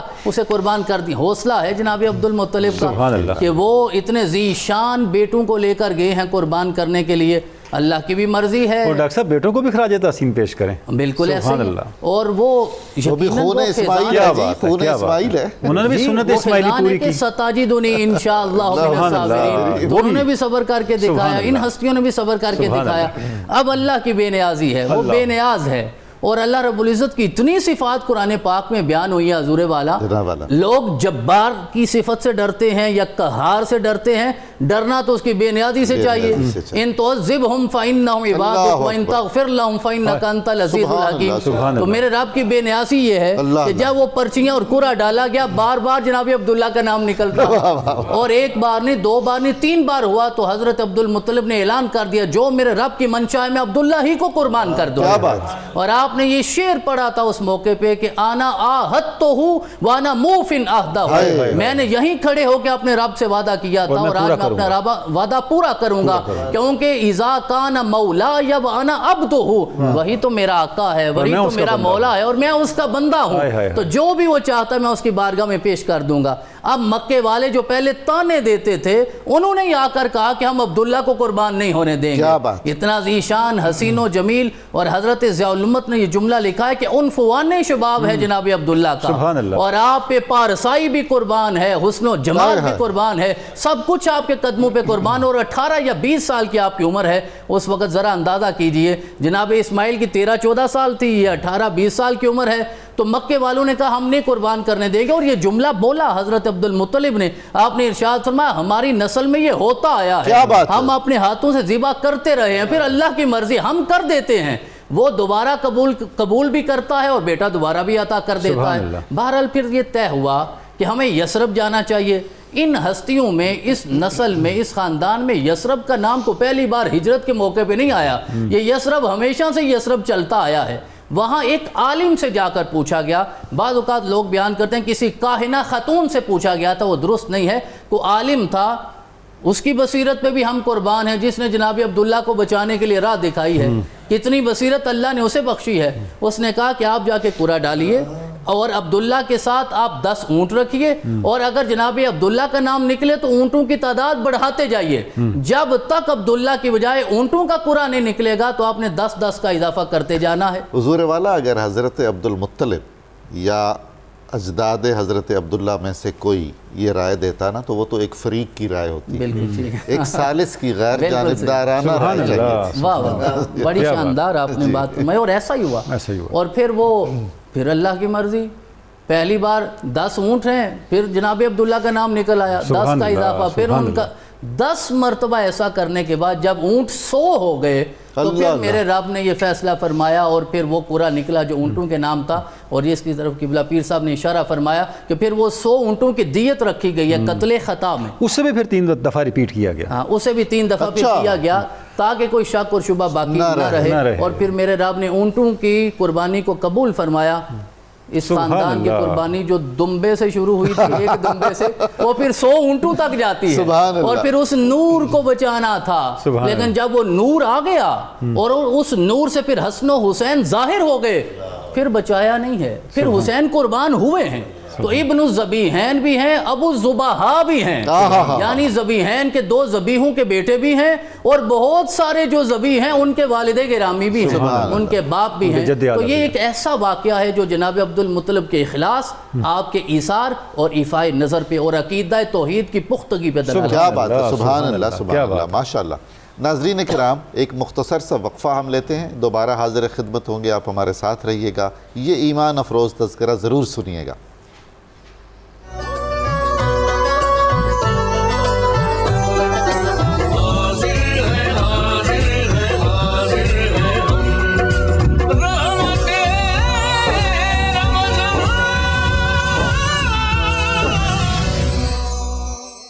پیر صاحب، ایک تو ہمیں جاننا ہے حضرت سیدنا عبداللہ کے عقد مبارک کی تفصیل، اور ایک یہ کہ اس خاندان میں کوئی اور بھی رشتہ ہوا خاندان رسول صلی اللہ علیہ وآلہ وسلم کا؟ ایک بڑے پڑھے لکھے صاحب نے جی مجھ سے کہا کہ جی دیکھیں کیسا شرک شروع ہو گیا ہے کہ میلاد کی اتنی بڑی بڑی محفلیں ہوتی ہیں۔ میں نے کہا آپ ایک سمجھدار شخص ہیں، میلاد شرک نہیں ہے، میلاد تو رد شرک ہے۔ واہ واہ واہ واہ واہ، بہت خوب۔ اللہ پیدا نہیں ہوتا، رد شرک ہے، یعنی توحید ہے، لم یلد ولم یولد، نہ اس نے کسی سے جنم لیا نہ اس سے کسی نے جنم لیا، یہ توحید ہے۔ جب ہم آقا کا ذکر مبارک کرتے ہیں اور میلاد کی محفل میں حضور کا نسب مادری بھی بیان کرتے ہیں اور نسب پدری بھی بیان کرتے ہیں کہ حضور کے یہ والد ہیں، یہ والدہ ہیں، تو یہ رد شرک ہوا نہ کہ شرک ہوا۔ تو یہ آج کا پروگرام بھی اس حوالہ سے رد شرک ہے۔ اور حضرت عبداللہ کا جب اس طرح ایک قول تو وہ ہے جو میں نے پہلے عرض کیا حضرت وہاب کے حوالہ سے، ایک قول یہ بھی تذکار میں ہے کہ حضرت وہاب کا انتقال ہو چکا تھا اور جناب وہیب ان کے جو چھوٹے بھائی تھے ان کے، حضرت سیدہ آمنہ سلام اللہ علیہ اس وقت ان کی زیر کفالت تھی۔ چنانچہ جب حضرت عبد المطلب لے کر حضرت عبداللہ کو گئے ہیں تو آپ نے حضرت عبداللہ کا نکاح تو حضرت آمنہ کے ساتھ کیا، اور حضرت آمنہ کی والدہ ماجدہ کا نام برہ ہے، اور والد گرامی کا نام وہب ہے۔ یعنی یہ سادات کرام، ڈاکٹر صاحب تو روشن مینارہ ہے نا، میں ویسے جملہ سادات کو عرض کر رہا ہوں کہ وہ اپنے نانا جان کی شان پر تو فخر فرماتے ہی ہیں، نانا جان کی نانی جان اور نانا جان کا نام بھی انہیں معلوم ہونا چاہیے کہ جناب آمنہ کی والدہ ماجدہ کا نام برہ اور والد بزرگوار کا نام وہب تھا، اور وہیب ان کے چھوٹے بھائی تھے۔ اگر اس روایت کو مد نظر رکھتے ہوئے کہ ان کا انتقال ہو چکا تھا جناب وہب کا، اور حضرت آمنہ بوقت عقد جناب وہیب کی کفالت میں تھیں، تو نکاح پھر ان کے ہاں منعقد ہوا، اور حضرت عبد المطلب نے، چونکہ عرب میں یہ نکاح اس طرح ہوتے تھے، حضرت عبد المطلب نے جناب وہیب کی صاحبزادی جناب حالہ سے اسی دن نکاح انہوں نے فرمایا۔ یعنی حضرت عبداللہ کا نکاح حضرت وہب کی بیٹی سے آمنہ سے ہوا، اور ان کے ہی بھائی جناب وہیب کی بیٹی سے حضرت عبد المطلب نے خود نکاح فرمایا۔ اور حضور کے پیارے چچاؤں کا ذکر ہوا، لیکن ایک بڑی ہی اہم اور پیاری شخصیت کا ذکر رہ گیا، وہ حضرت سید الشہداء امیر حمزہ ہیں۔ یہ جناب حالہ جو ہیں بنت وہیب، انہی سے اللہ تعالیٰ نے وہ اسد اللہ و اسد الرسول حضرت امیر حمزہ جو ہیں وہ حضرت عبد المطلب کو عطا کیے، اور انہی کی طرح شیر دل بی بی جناب صفیہ حضور صلی اللہ علیہ وآلہ وسلم کی پھوپھی جان، وہ بھی انہی کے پاکیزہ بطن سے حضرت عبد المطلب کو عطا ہوئی۔ حضرت شیر خدا حضرت حمزہ جو ہے سید الشہداء، ان کی جو شان ہے وہ تو ہے ہی۔ میں ایک چھوٹا سا واقعہ عرض کرنا چاہوں گا کہ جب دعوت ذوالعشیرہ میں ابو لہب نے شرارت کرنا کی اور اس نے حضور علیہ السلام کی مخالفت کی، تو حضرت ابو طالب تو تھے ہی اس کو ڈانٹنے والے۔ حضرت ابو طالب کے بعد گھر کے جن افراد نے ابو لہب کا گریبان پکڑا اور پکڑ کر جھنجھوڑا، ان میں حضرت صفیہ جو ہے وہ نمایاں ہیں۔ انہوں نے پکڑ کر جھنجھوڑا اور کہا، بھائی کیا ہم سنتے نہیں آ رہے کہ ہمارے بزرگوں سے یہ بشارت صدیوں سے چلی آ رہی ہے کہ بنو اسماعیل میں ایک رسول تشریف لائیں گے اور مکہ میں لائیں گے، اور جب ہمارے آقا پیارے محمد یہ کہہ رہے ہیں کہ میں اللہ کا وہ رسول ہوں، تو ہمیں اس تسلیم کرنے میں کیا تأمل ہے۔ یعنی وہ جو حضور کی بشارات آمد کی تھیں، اس سے پورا نسل مبارک اور پورا خاندان واقف تھا۔ تو عرض کرنے کا مقصد یہ کہ حضرت امیر حمزہ سید الشہداء تو تھے ہی محافظ اسلام۔ خالہ زاد بھائی بھی ایک طرح سے ایک رشتہ یہ بھی بنتا ہے، 2-3 رشتے بنتے ہیں، رضائی بھائی بھی بنتے ہیں، اور یہ خالہ زاد جو ہیں حضور صلی اللہ علیہ وآلہ وسلم کی یہ بھی بنتے ہیں۔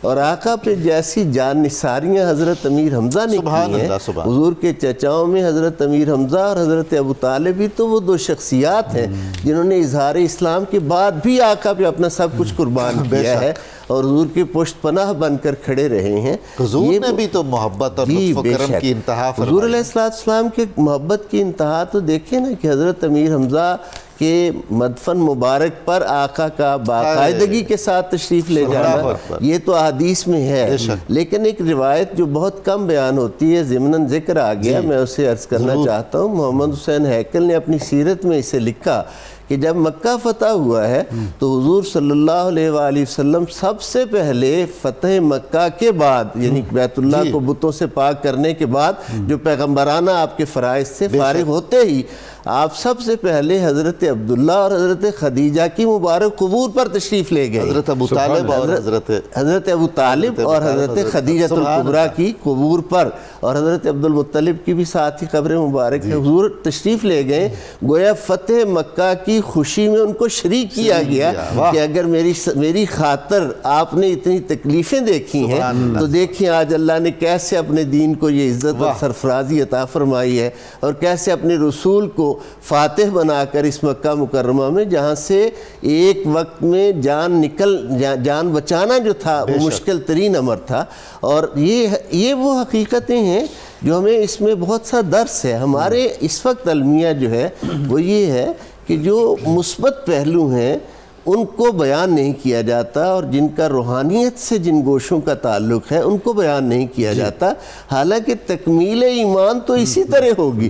جب ہم روحانیت کے ان گوشوں کا ذکر کریں گے تبھی ہمارے ایمان کو جلا بھی ملے گی، اور اپنی مرضی کے معنی جو ہیں قرآن حکیم کی آیات کے یا حدیث نبویہ کے، وہ نکالنے کی بجائے ہم اللہ رب العزت کی کلام کا اس کی شان سے، اس کی بارگاہ سے فیض حاصل کریں۔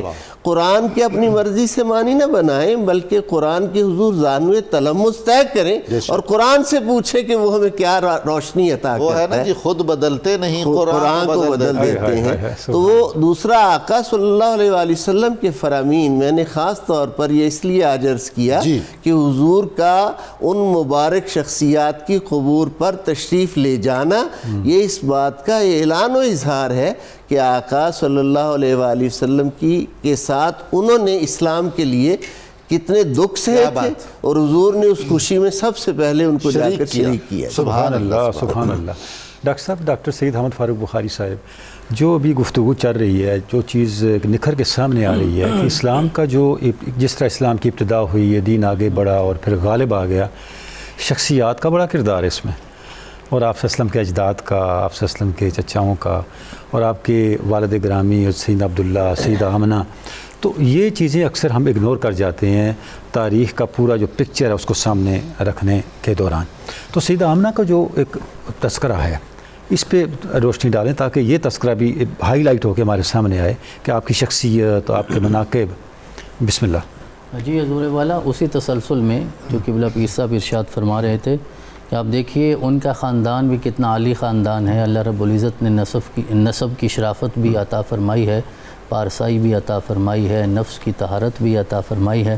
ذرا خود اندازہ کر لیجئے، ہم اکثر کہتے ہیں کہ جوڑے آسمانوں پہ بنتے ہیں، تو میرے رب نے جب یہ جوڑا بنایا ہے تو کیسا کف جناب عبداللہ کو عطا فرمایا، کیا بات ہے۔ اور اس واقعے کی طرف اشارہ ہو چکا ہے کہ جناب واہب نے یہ بھی دیکھ لیا تھا کہ اللہ رب العزت نے کس طرح جناب عبداللہ کی حفاظت فرمائی ہے، اور اس وقت جو یہود تھے اور جو حسود تھے، یعنی حسد کرنے والے تھے، دونوں، ان سے میرے رب نے انود رب نے کیسے بچایا، کیا بات ہے، اور ان کی بہادری بھی اور ان کی شجاعت بھی۔ اور حضرت سیدنا امیر حمزہ تو اسد اللہ ہیں، لیکن اللہ رب العزت نے جناب عبداللہ کو بھی وہ بہادری عطا فرمائی، اور اس کے بعد پھر یہ طے ہوا کہ میری بیٹی کے حرم میں ایسا ہی شخص آنا چاہیے۔ تو جناب واہب بھی انتظار کر رہے تھے، ادھر جناب عبد المطلب بھی انتظار کر رہے تھے، وہ وقت آ گیا، میرے رب نے وہ فیصلہ فرما دیا، اور کائنات کا یہ مقدس ترین جوڑا جو ہے وہ اکٹھا ہو گیا۔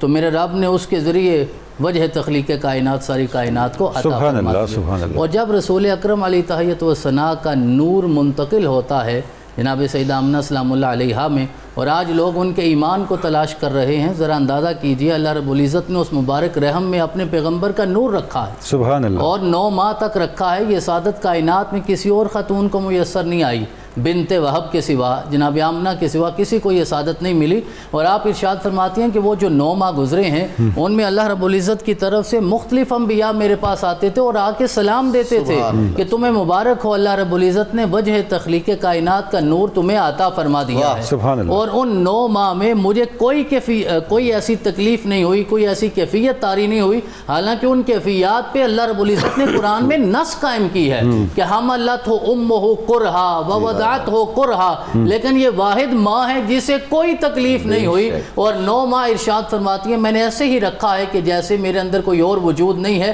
میرے رب نے ضم فرما دیا تھا جناب محمد رسول اللہ صلی اللہ علیہ وسلم کو۔ تو یہ سارے انبیاء، جناب آدم علیہ السلام، جناب ابراہیم علیہ السلام، ابراہیم نے تو خود مانگا تھا ربنا وابعث فیہم رسولا منہم یتلو علیہم آیاتک ویعلمہم الکتاب والحکمت ویزکیہم۔ تو حضرت ابراہیم علیہ السلام کی دعا کی قبولیت کا وقت آ رہا ہے، تو جناب ابراہیم کو کتنا اس بات کا شوق آیا ہوگا، کتنا ذوق ہوگا، بلکہ ہم یہ بھی کہہ سکتے ہیں کتنا چاہ آیا ہوگا۔ اور آپ تشریف لا کے جناب آمنہ کے سر پہ ہاتھ بھی پھیرتے ہوں گے اور یقیناً آپ کو مبارکباد بھی دیتے ہوں گے۔ اس کے بعد جب وضع حمل کی کیفیات آئی ہیں تو اس وقت ارشاد فرمایا ایسے انوار و و تجلیات کا ظہور ہوتا ہے کہ آپ مکہ میں ہیں.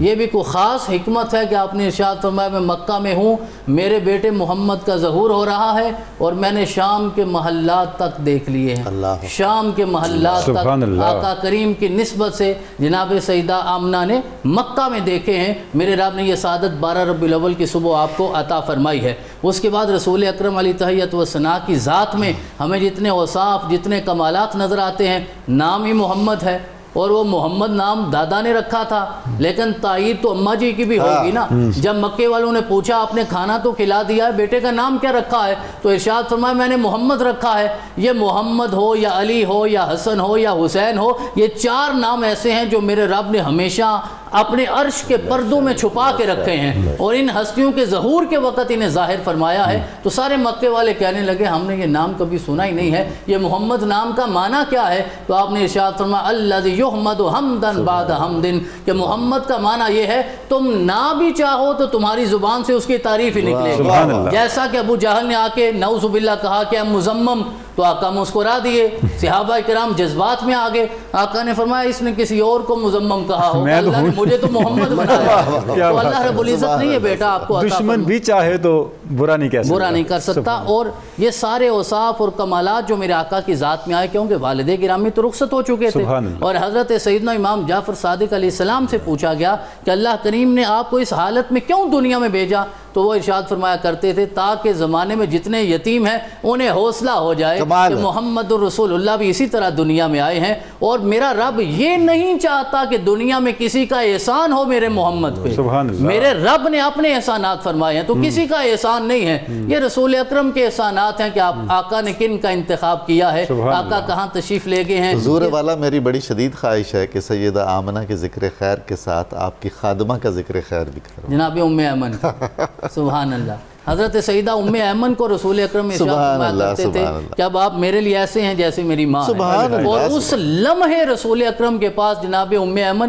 اللہ تو ہے ہی, اللہ کے بعد جناب ام ایمن ہے. جب ابوا کے مقام پہ حضرت سیدہ آمنہ کا وصال ہوتا ہے, وہ دنیا سے رخصت ہوتی ہیں, تو آقا کریم ان سے اسی طرح محبت کرتے تھے جیسے اپنی ماں سے کرتے تھے, اور وہ ایسے کرتی تھی جیسے اپنے بیٹے سے محبت کی جاتی ہے. تو رسول اکرم کے یہ سارے اوصاف اور کمالات یہ اسی تربیت کا نتیجہ ہے جو حضرت سیدہ آمنہ سلام اللہ علیہا سے, اور پھر آقا ان کے وصال کے بعد بھی ہمیشہ انہیں یاد کرتے تھے. حتیٰ کہ ہجرت ہو گئی, آقا کی عمر 53 54 55 سال ہو گئی, آقا مدینہ چلے گئے, اور آقا نے ایک دن ارشاد فرمایا میرا دل کرتا ہے عشاء کی نماز کا وقت ہو, میں فرض نماز کی امامت کروا رہا ہوں, تکبیر تحریمہ کہنے کے بعد ہاتھ باندھ لوں, میری ماں آواز دے یا محمد, میں نماز توڑ کے اپنی ماں کی. کیا بات ہے, سبحان اللہ سبحان اللہ, کیا بات ہے. ناظرین کرام, ہم ایک مختصر وقفے پہ جا رہے ہیں, آپ ہمارے ساتھ رہیے گا, دوبارہ جلد حاضر خدمت ہوتے ہیں. یہ خوبصورت تذکرہ اسی طرح جاری رہے گا اور ان فیوز و برکات میں آپ ضرور شامل رہیے گا.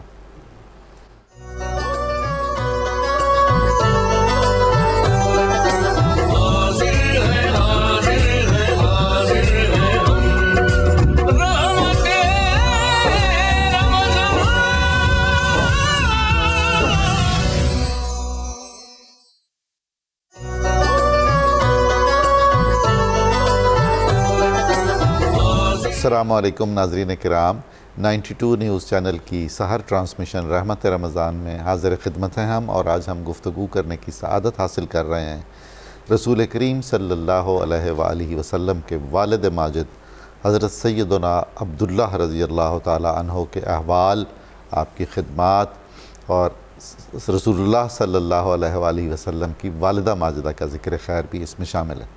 حضور پیر صاحب, حضرت عبداللہ کا وصال یثرب میں ہوا, کیسے ہوا؟ مدفن بھی آپ کا وہیں ہے, اور کوئی قبر کشائی وغیرہ بھی ہوئی بات؟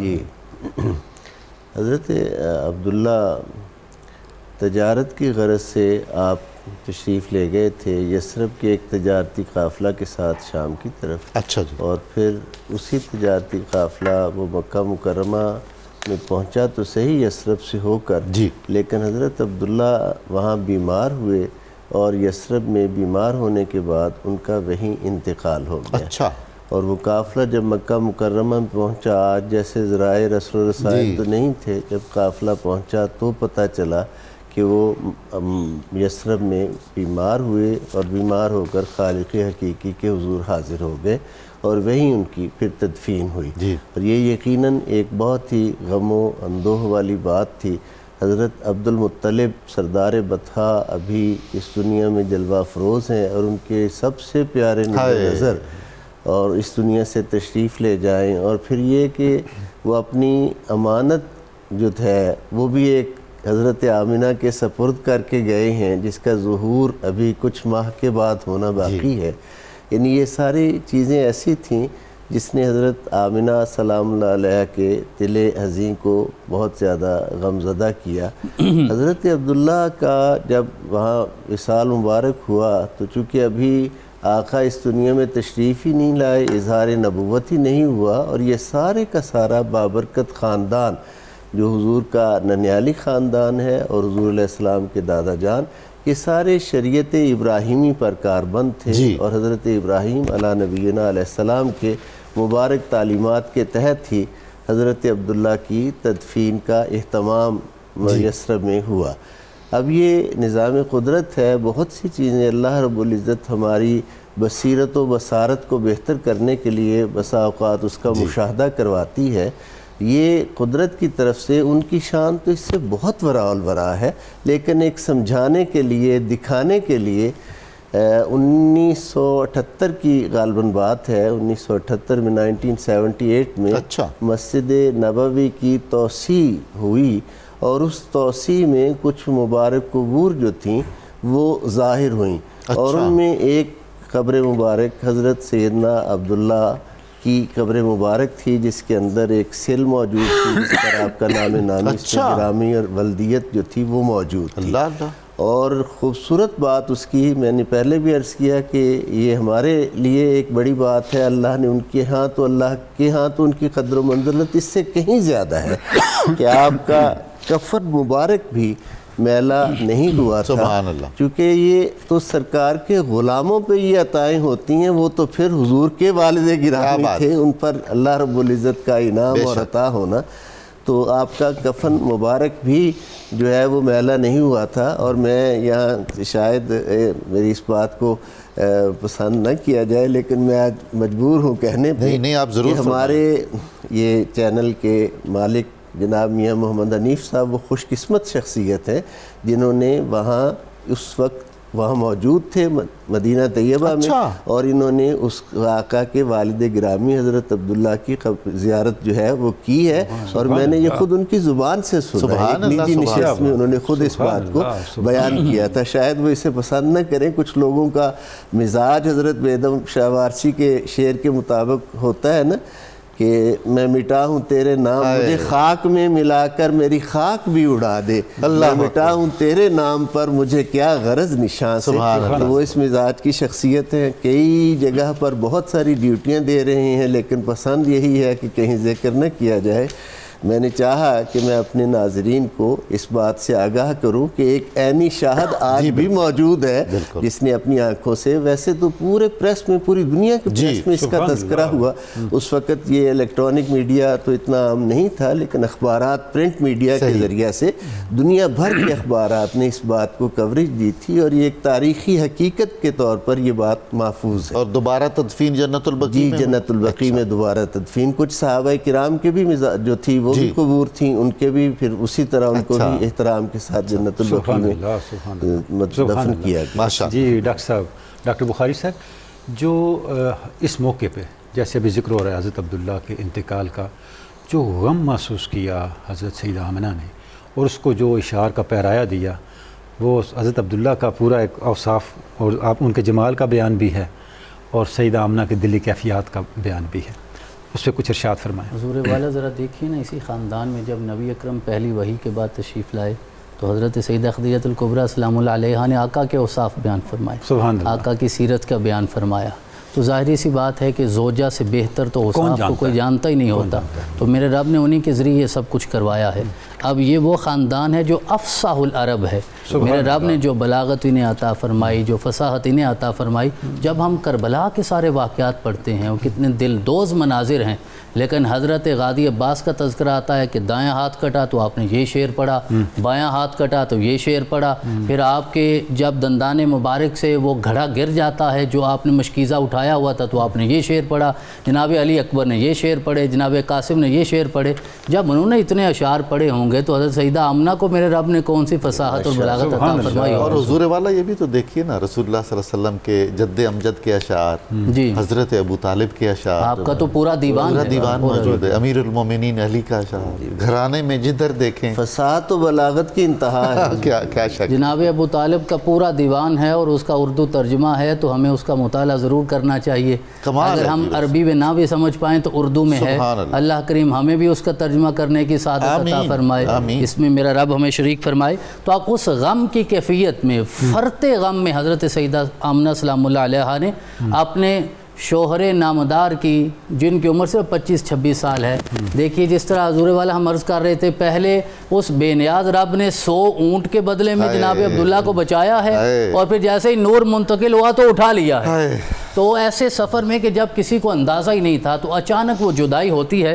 تو حضرت سیدہ آمنہ سلام اللہ علیہا نے چند اشعار ذکر کیے ہیں جو سیرت کی ہر کتاب میں ہمیں ملتے ہیں.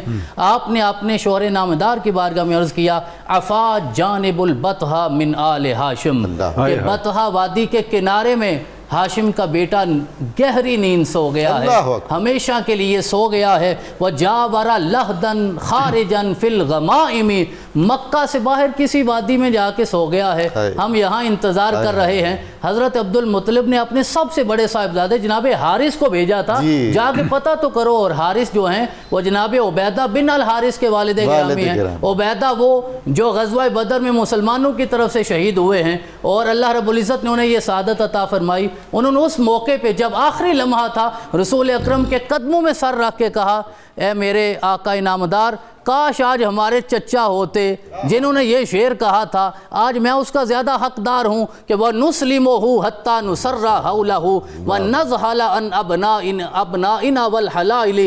حضرت ابو طالب نے کہا تھا جب تک میرے خون کا آخری قطرہ بھی ہے محمد رسول اللہ کے قریب نہیں آ سکتا. تو آپ نے یہ اشعار پڑھے تو حضرت عبد المطلب نے انہیں روانہ کیا. انہوں نے آ کے پھر اپنے ابا حضور کو اس بات کی تصدیق کی کہ جناب عبداللہ ظاہری طور پہ دنیا سے پردہ کر گئے ہیں. تو جناب آمنہ نے کہا وَجَاوَرَ لَحْدًا خَارِجًا فِي الْغَمَائِمِ، کہ وہ مکہ سے باہر کسی وادی میں دفن تو ہو گئے ہیں لیکن میرے رب نے اپنی رحمت کے بادلوں میں لپیٹ کے انہیں دفن کر دیا. اور دوسرا شعر وہ کہتی ہیں، دعتہ المنایا دعوتاً فاجابہ، اچانک موت نے پکارا تو اس شخصیت نے انکار نہیں کیا، فوراً سر تسلیم خم کر دیا ہے. اور پھر موت نے کیا کیا، وَمَا تَرَكَتْ فِي النَّاسِ مِثْلَ ابن ہاشم، ہاشم کے بیٹے جیسا اب اس زمین میں ان لوگوں میں موت نے چھوڑا ہی کوئی نہیں جس طرح وہ ہے. اور جو اشارہ پہلے تنولی صاحب نے فرمایا، فَإِن تَكُ غَالَتْهُ الْمَنُونَ وَرَيْبُهَا فَقَدْ كَانَ مِيتَاءً كَثِيرَ التَّرَاحُمْ، کہ موت انہیں ظاہری طور پہ تو لے گئی ہے لیکن ان کی سخاوت کو نہیں لے جا سکی، سخاوت تو ان کی باقی رہ گئی ہے. تو یہ اشعار فرط غم میں آپ نے اپنے شوہر نامدار کی بارگاہ. بہت شکریہ آپ کی تشریف آوری کا، بہت نوازش. اللہ تعالیٰ آپ کو سلامت رکھے.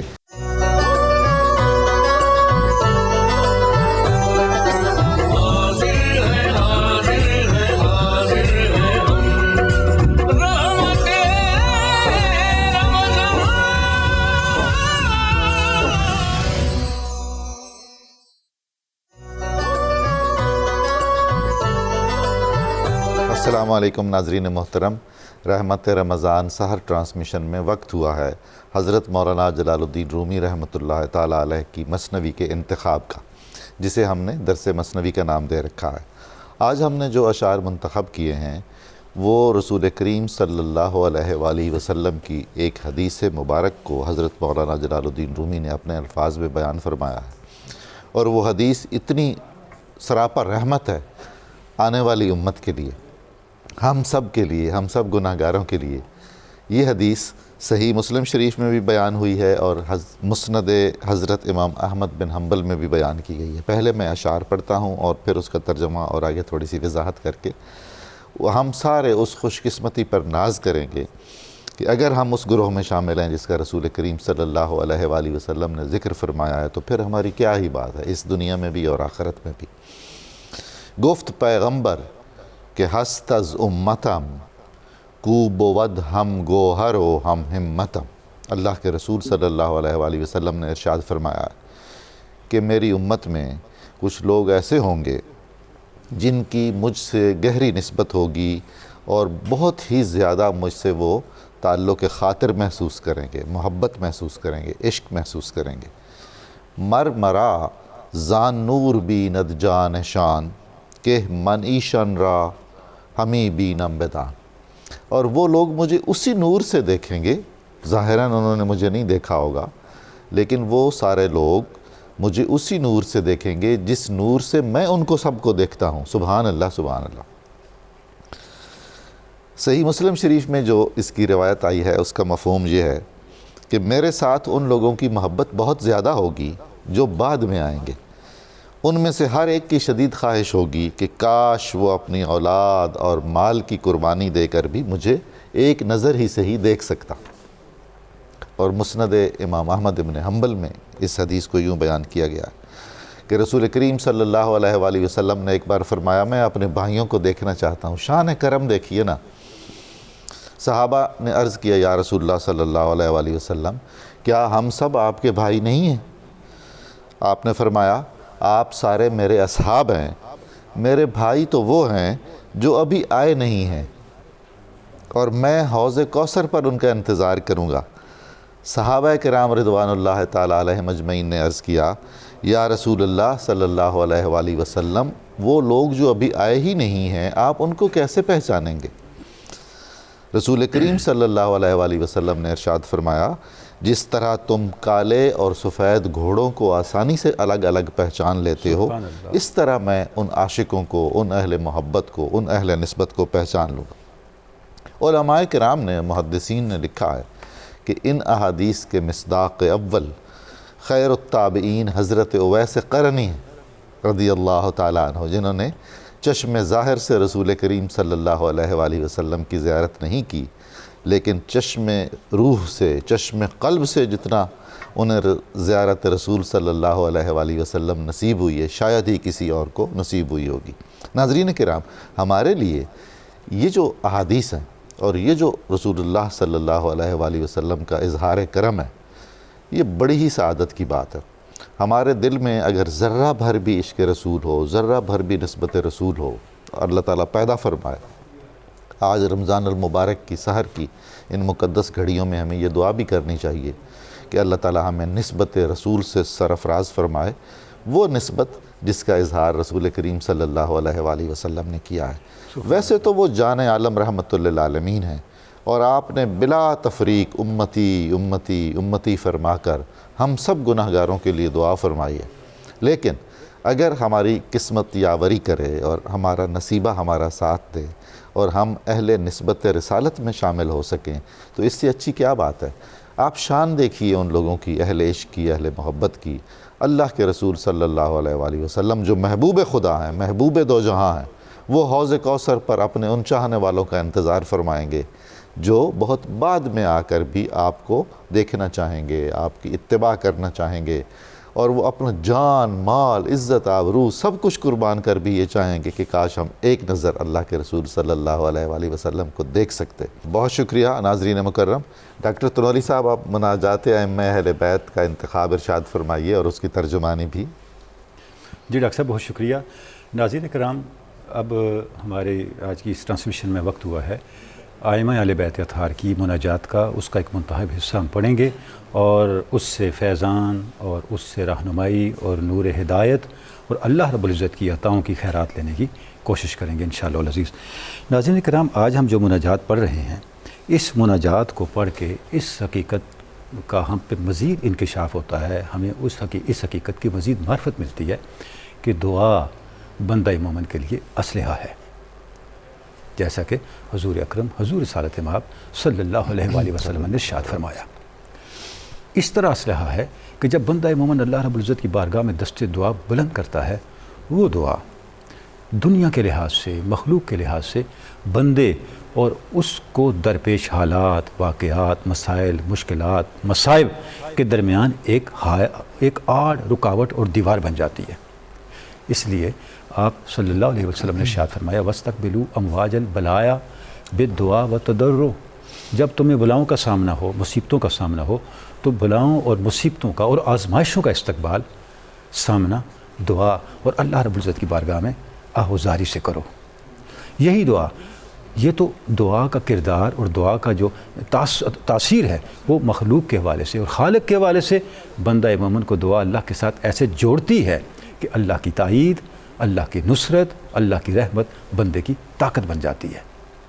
دعا کی اس حیثیت کا اندازہ ہمیں اس مناجات سے ہوتا ہے جو حضرت امام زین العابدین کی مناجات ہم آج پڑھنے کی سعادت حاصل کر رہے ہیں۔ آپ فرماتے ہیں اللہم اجعلنی ممن اطلت عمرہ، ہے اللہ مجھے ان لوگوں میں شامل فرما جن کی عمر کو تو نے خیر کے ساتھ طول عطا کیا، طوالت عطا کی، لمبی عمر عطا کی۔ وحسنت عملہ، ان میں شامل فرما جن کا عمل تو نے حسین بنایا، سبحان اللہ، اچھا بنایا۔ واتممت علیہ نعمتک، اور جس پر تیری نعمتیں تمام ہوئیں، وردیت عنہ، اور تو سے راضی ہو گیا۔ واحییتہ حیاتا طیبۃ، اور تو نے اسے پاکیزہ زندگی عطا کی، فی ادوم السرور واسباغ الکرامت، ایسی پاکیزہ زندگی جس میں سرور اور مسرت کا دوام ہے اور تیری طرف سے آنے والی نعمتوں کا تسلسل ہے۔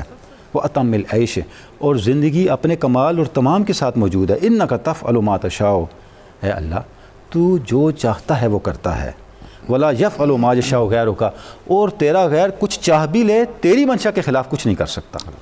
علامہ خصنی منک بخاصۃ ذکر کا، ہے اللہ مجھے خاص کر لے اپنے ذکر کرنے والوں میں سے، اپنا خاص ذکر کرنے والوں میں کرنے والا خاص بندہ بنا لے۔ ولا تجعل شیئا ممن اتقرب بہ الیک، ہے اللہ میرے لیے ہر وہ عمل جو مجھے تیرے قریب کرے، فی اناء اللیل و اطراف النہار، رات کی گھڑیوں میں، دن کی ساعتوں میں، اس عمل میں میرے لیے کیا کر، ریا نہ بنانا، میرے اس عمل کو ریا سے، ظاہرداری سے پاک کر دے۔ ولا سمعتاً، میرے اس عمل کو تعریف کی خواہش سے پاک کر دے۔ ولا عشرا ولا بطرا، میرے ہر عمل کو، جو عمل مجھے تیرے قریب کر سکتا ہے، خود ستائی اور بڑائی اور تکبر کے احساس سے پاک کر دے۔ وجعلنی لک من الخاشعین، اے اللہ مجھے اپنی بارگاہ میں جھکنے والے، خشوع و خضوع اختیار کرنے والوں میں سے بنا دے۔ اللہم آتنی سعۃ فی الرزق، اے اللہ مجھے رزق کی وسعت عطا فرما۔ سبحان اللہ۔ والامن فی الوطن، میرے وطن میں امن و امان قائم فرما۔ آمین۔ وقرۃ العین، مجھے میری آنکھوں کو ٹھنڈک عطا فرما، فی الاہل، میرے خاندان کے معاملات میں، والمال، میرے مال میں، والولد، میری اولاد میں، والمقام فی نعمک عندی، اور وہ مقام جو مجھے تیرے نعمتوں کے حوالے سے تیری قربت میں حاصل ہے، اس میں مجھے قیام عطا فرما۔ وصحۃ فی الجسم، میرے جسم کو صحت عطا کر۔ والقوت فی البدن، میرے بدن کو قوت عطا کر۔ والسلامت فی الدین، میرے دین کو سلامتی عطا کر۔ واستعملنی بطاعتک وطاعت رسولک محمد صلی اللہ علیہ وآلہ ابدا ما استعمرتنی، اے اللہ جب تک میں زندہ ہوں مجھے ایسے عمل کی، ایسی اطاعت کی توفیق عطا فرما جو عمل تیری اطاعت ہو، تیرے رسول پاک حضور اقدس صلی اللہ علیہ وآلہ وسلم کی اطاعت ہو۔ وجعلنی من اوفر عبادک عندک، اے اللہ مجھے ان بندوں میں شامل فرما، نصیبم فی کل خیر، جن کو تیری بارگاہ سے ملنے والی خیر کا وافر حصہ عطا ہو۔ اللہ، انزلتہ وتنزلہ فی شہر رمضان وفی لیلۃ القدر، وہ خیر جو تو نے اس مبارک مہینے ماہ رمضان میں نازل کرنی ہے، اور وہ خیر جو تو نے لیلۃ القدر کو عطا کر لی ہے۔ وما انت منزلہ فی کل سنۃ من رحمت تنشرھا، اے اللہ مجھے ان بندوں میں شامل فرما جن کو پورے سال تیری اترنے والی آنے والی رحمتوں میں سے وافر حصہ ملتا ہے۔ وہ عافیتاً، اور جن کو وہ عافیت ملنی ہے، طلب سہا، جو بندے کو ڈھانپ لیتی ہے۔ وہ بلیتاً تدفع ہوا، مجھے ان لوگوں میں شامل فرما، اپنے ان بندوں میں شامل فرما جن سے بلائیں ٹلنے والی ہیں۔ وہ حسنات تتقبلھا، جن کی نیکیاں درجہ قبولیت پہ پہنچنے والی ہیں۔ وہ سیئات تجاوز عنھا، اور وہ بندے جن کی برائیاں اور جن کے گناہوں سے تو نے درگزر فرمانا ہے۔ ورزقنی حجہ بیتک الحرام فی عام ھذا وفی کل عام، اے اللہ مجھے اس سال بھی اور آنے والے ہر سال اپنے بیت مکرم بیت الحرم کا حج نصیب فرما، ورزقنی رزقا واسعا من فضلک الواسع، اور اپنے وسیع فضل سے مجھے رزق وسیع عطا فرما، واصرف عنی یا سیدی الاسواء، اے اللہ مجھ سے ہر بدبختی، ہر بد نصیبی، ہر برائی، ہر شر دور فرما دے، وقت عنی دینا والظلمات، اے اللہ مجھ سے قرض بھی دور کر دے، اور مجھ سے اگر میں نے کسی پر ظلم کر کے کوئی چیز لے رکھی ہے اس کو بھی مجھ سے دور کر دے، حتی لا اتعظی بشیء منہ، تاکہ ان میں سے کوئی چیز میرے لیے باعث اذیت نہ بن سکے، باعث ایذا نہ بن سکے، وخذ عنی باسماء اضدادی، اے اللہ جو میرے مخالفین ہیں ان کی سماعتوں کو مجھ سے دور کر دے، اللہ وہ ابصار اعدائی، میرے دشمنوں کی آنکھوں کو مجھ سے دور کر دے، آمین۔ وہ حسادی، اور حسد کرنے والے، والباغین علیہ، اور وہ لوگ جو مجھ پہ چڑھائی کرنے والے ہیں ان کو مجھ سے دور کر دے، وانصرنی علیہم،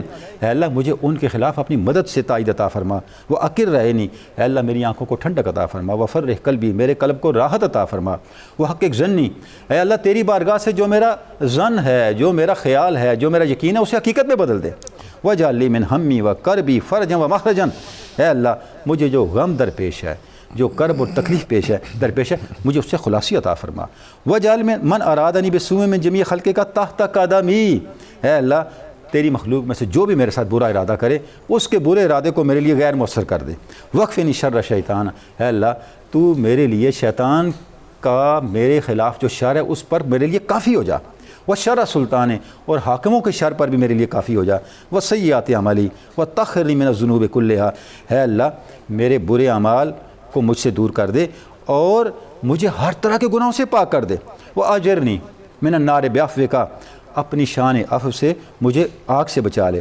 وادخلنی جنت برحمتک، اے اللہ مجھے اپنی رحمت سے اپنی جنت میں داخل فرما، وزوجنی من الحور العین بفضلک، اپنے فضل سے مجھے حور عین کا ساتھ جنت میں عطا فرما، والحقنی باولیائک الصالحین، اے اللہ مجھے اپنے نیک پاکیزہ بندوں کا ساتھی کے ساتھ ملا دے، محمد وآلہ الابرار الطیبین الطاہرین الاخیار، مجھے صحبت اور قرب عطا فرما حضور رسالت مآب صلی اللہ علیہ وآلہ وسلم کی، ابرار کی، آل بیت اطہار کی، صلواتک علیہم وعلی ارواحہم واجسادہم، اے اللہ تیری رحمتیں اور برکتیں ہوں ان پر، ان کی ارواح پر، ان کے اجساد پر، ورحمۃ اللہ وبرکاتہ یا ارحم الراحمین، آمین یا رب العالمین۔ ناظرین کرام، یہ جو مناجات ہم نے پڑھی ہے، اس مناجات کو جب ہم دیکھتے ہیں تو ایسے لگتا ہے یہ ہماری آرزوئیں ہیں جنہیں امام پاک اللہ رب العزت کی بارگاہ میں بیان فرما رہے ہیں، اور اس مناجات کو پڑھ کے لگتا ہے کہ وہ کیا طاقتیں ہیں جو ان پاکیزہ ہستیوں کو اللہ رب العزت نے عطا کر رکھی ہیں۔ ہمیں یاد آتے ہیں آدم علیہ السلام، جنہوں نے جب اللہ رب العزت کی بارگاہ سے کچھ کلمات سیکھے، اللہ رب العزت نے انہیں کچھ کلمات عطا کیے، ان کلمات کی برکت سے اللہ رب العزت نے انہیں مغفرت اور توبہ کے منصب پہ فائز فرما دیا۔ ہمیں یاد آتے ہیں موسیٰ و ہارون کہ جب انہوں نے اللہ رب العزت کی بارگاہ میں فرعون کے مظالم کا تذکرہ کیا تو ارشاد ہوا، اللہ رب العزت نے ارشاد فرمایا، لا یصلون الیکم بآیاتنا انتما ومن اتبعکم الغالبون، میں نے تم دونوں کو وہ نشانیاں اور وہ کلمات عطا کیے ہیں، ان کے ہاتھ تم تک نہیں پہنچ سکتے، تم بھی ان کے ذریعے، ان کلمات کے ذریعے، میری ان نشانیوں کے ذریعے غالب رہو گے، اور جو تمہاری پیروی کرنے والے ہیں وہ بھی فراہین اور اس کے لشکروں پر غالب رہیں گے۔ یہ دعا کی طاقت ہی ہے۔ ناظرین کرام، ہم دیکھتے ہیں کہ ائمہ اہل بیت اطہار نے کس طرح مظالم کے ماحول میں، جبر کے ماحول میں حق پہ استقامت اختیار کیے رکھی، اور باوجود اس کے کہ اہل بیت اطہار کے چراغ کو بجھانے کے لیے کیا کچھ نہیں کیا گیا، آج ہم دیکھتے ہیں کہ دنیا کا وہ کون سا کونا ہے جہاں اہل بیت اطہار کا چراغ نہیں جل رہا، حضور اقدس صلی اللہ علیہ وسلم کی شان کوثر کا ظہور موجود نہیں ہے۔ بس اتنا ہے کہ یہ اہل بیت اطہار کی اعلیٰ ظرفی تھی، ان کی شان تسلیم و رضا تھی کہ انہوں نے اپنی دعاؤں کا ہدف براہ راست ان ظالموں کو نہیں بنایا جو ان کو اپنے مظالم کا نشانہ بنا رہے تھے، لیکن وہ جو تاثیر ہے اہل بیت اطہار کی مناجات کی، وہ ہمیں مسلسل ان کی زندگیوں میں، ان کی استقامت حق کے حوالے سے اور ان کی شان اور ان کی نسلوں کے تسلسل کے حوالے سے ہمیں مسلسل نظر آتی چلی جا رہی ہے۔ ناظرین کرام، اس سے بڑھ کے جب ہم اس مناجات کے کلمات طیبات پہ غور کرتے ہیں تو اس کی تاثیر کا ایک حوالہ یہ بھی نظر آتا ہے کہ جو کچھ امام پاک اللہ رب العزت کی بارگاہ سے طلب کر رہے ہیں وہ ان کی منشا بھی ہے اور خود منشا خداوند بھی ہے، بئی معنی کہ کوئی ایسی طلب، کوئی ایسی آرزو یہاں بیان نہیں کی جا رہی جس کی اصل آپ کو قرآن مجید سے جا کے نہ ملتی ہو، حضور اقدس صلی اللہ علیہ وآلہ وسلم کے فرامین پاک میں جا کے نہ ملتی ہو۔ مثلا ایک دو مثالیں حاضرین کرام ناظرین محترم میں آپ کی خدمت میں عرض کرنا چاہوں گا یہاں پہ، جو امام پاک فرما رہے ہیں، جیسے کہ یہاں آپ فرماتے ہیں کہ اے اللہ مجھے حیات طیبہ عطا فرما فی ادوم سرور و اسباغ الکرامت، ایسی حیات طیبہ کہ جس میں ایک تسلسل ہو مسرت کا، اور جس کے اندر تیری نعمتوں کے نزول کا، تیری رحمتوں کی عطاؤں کا تسلسل ہو۔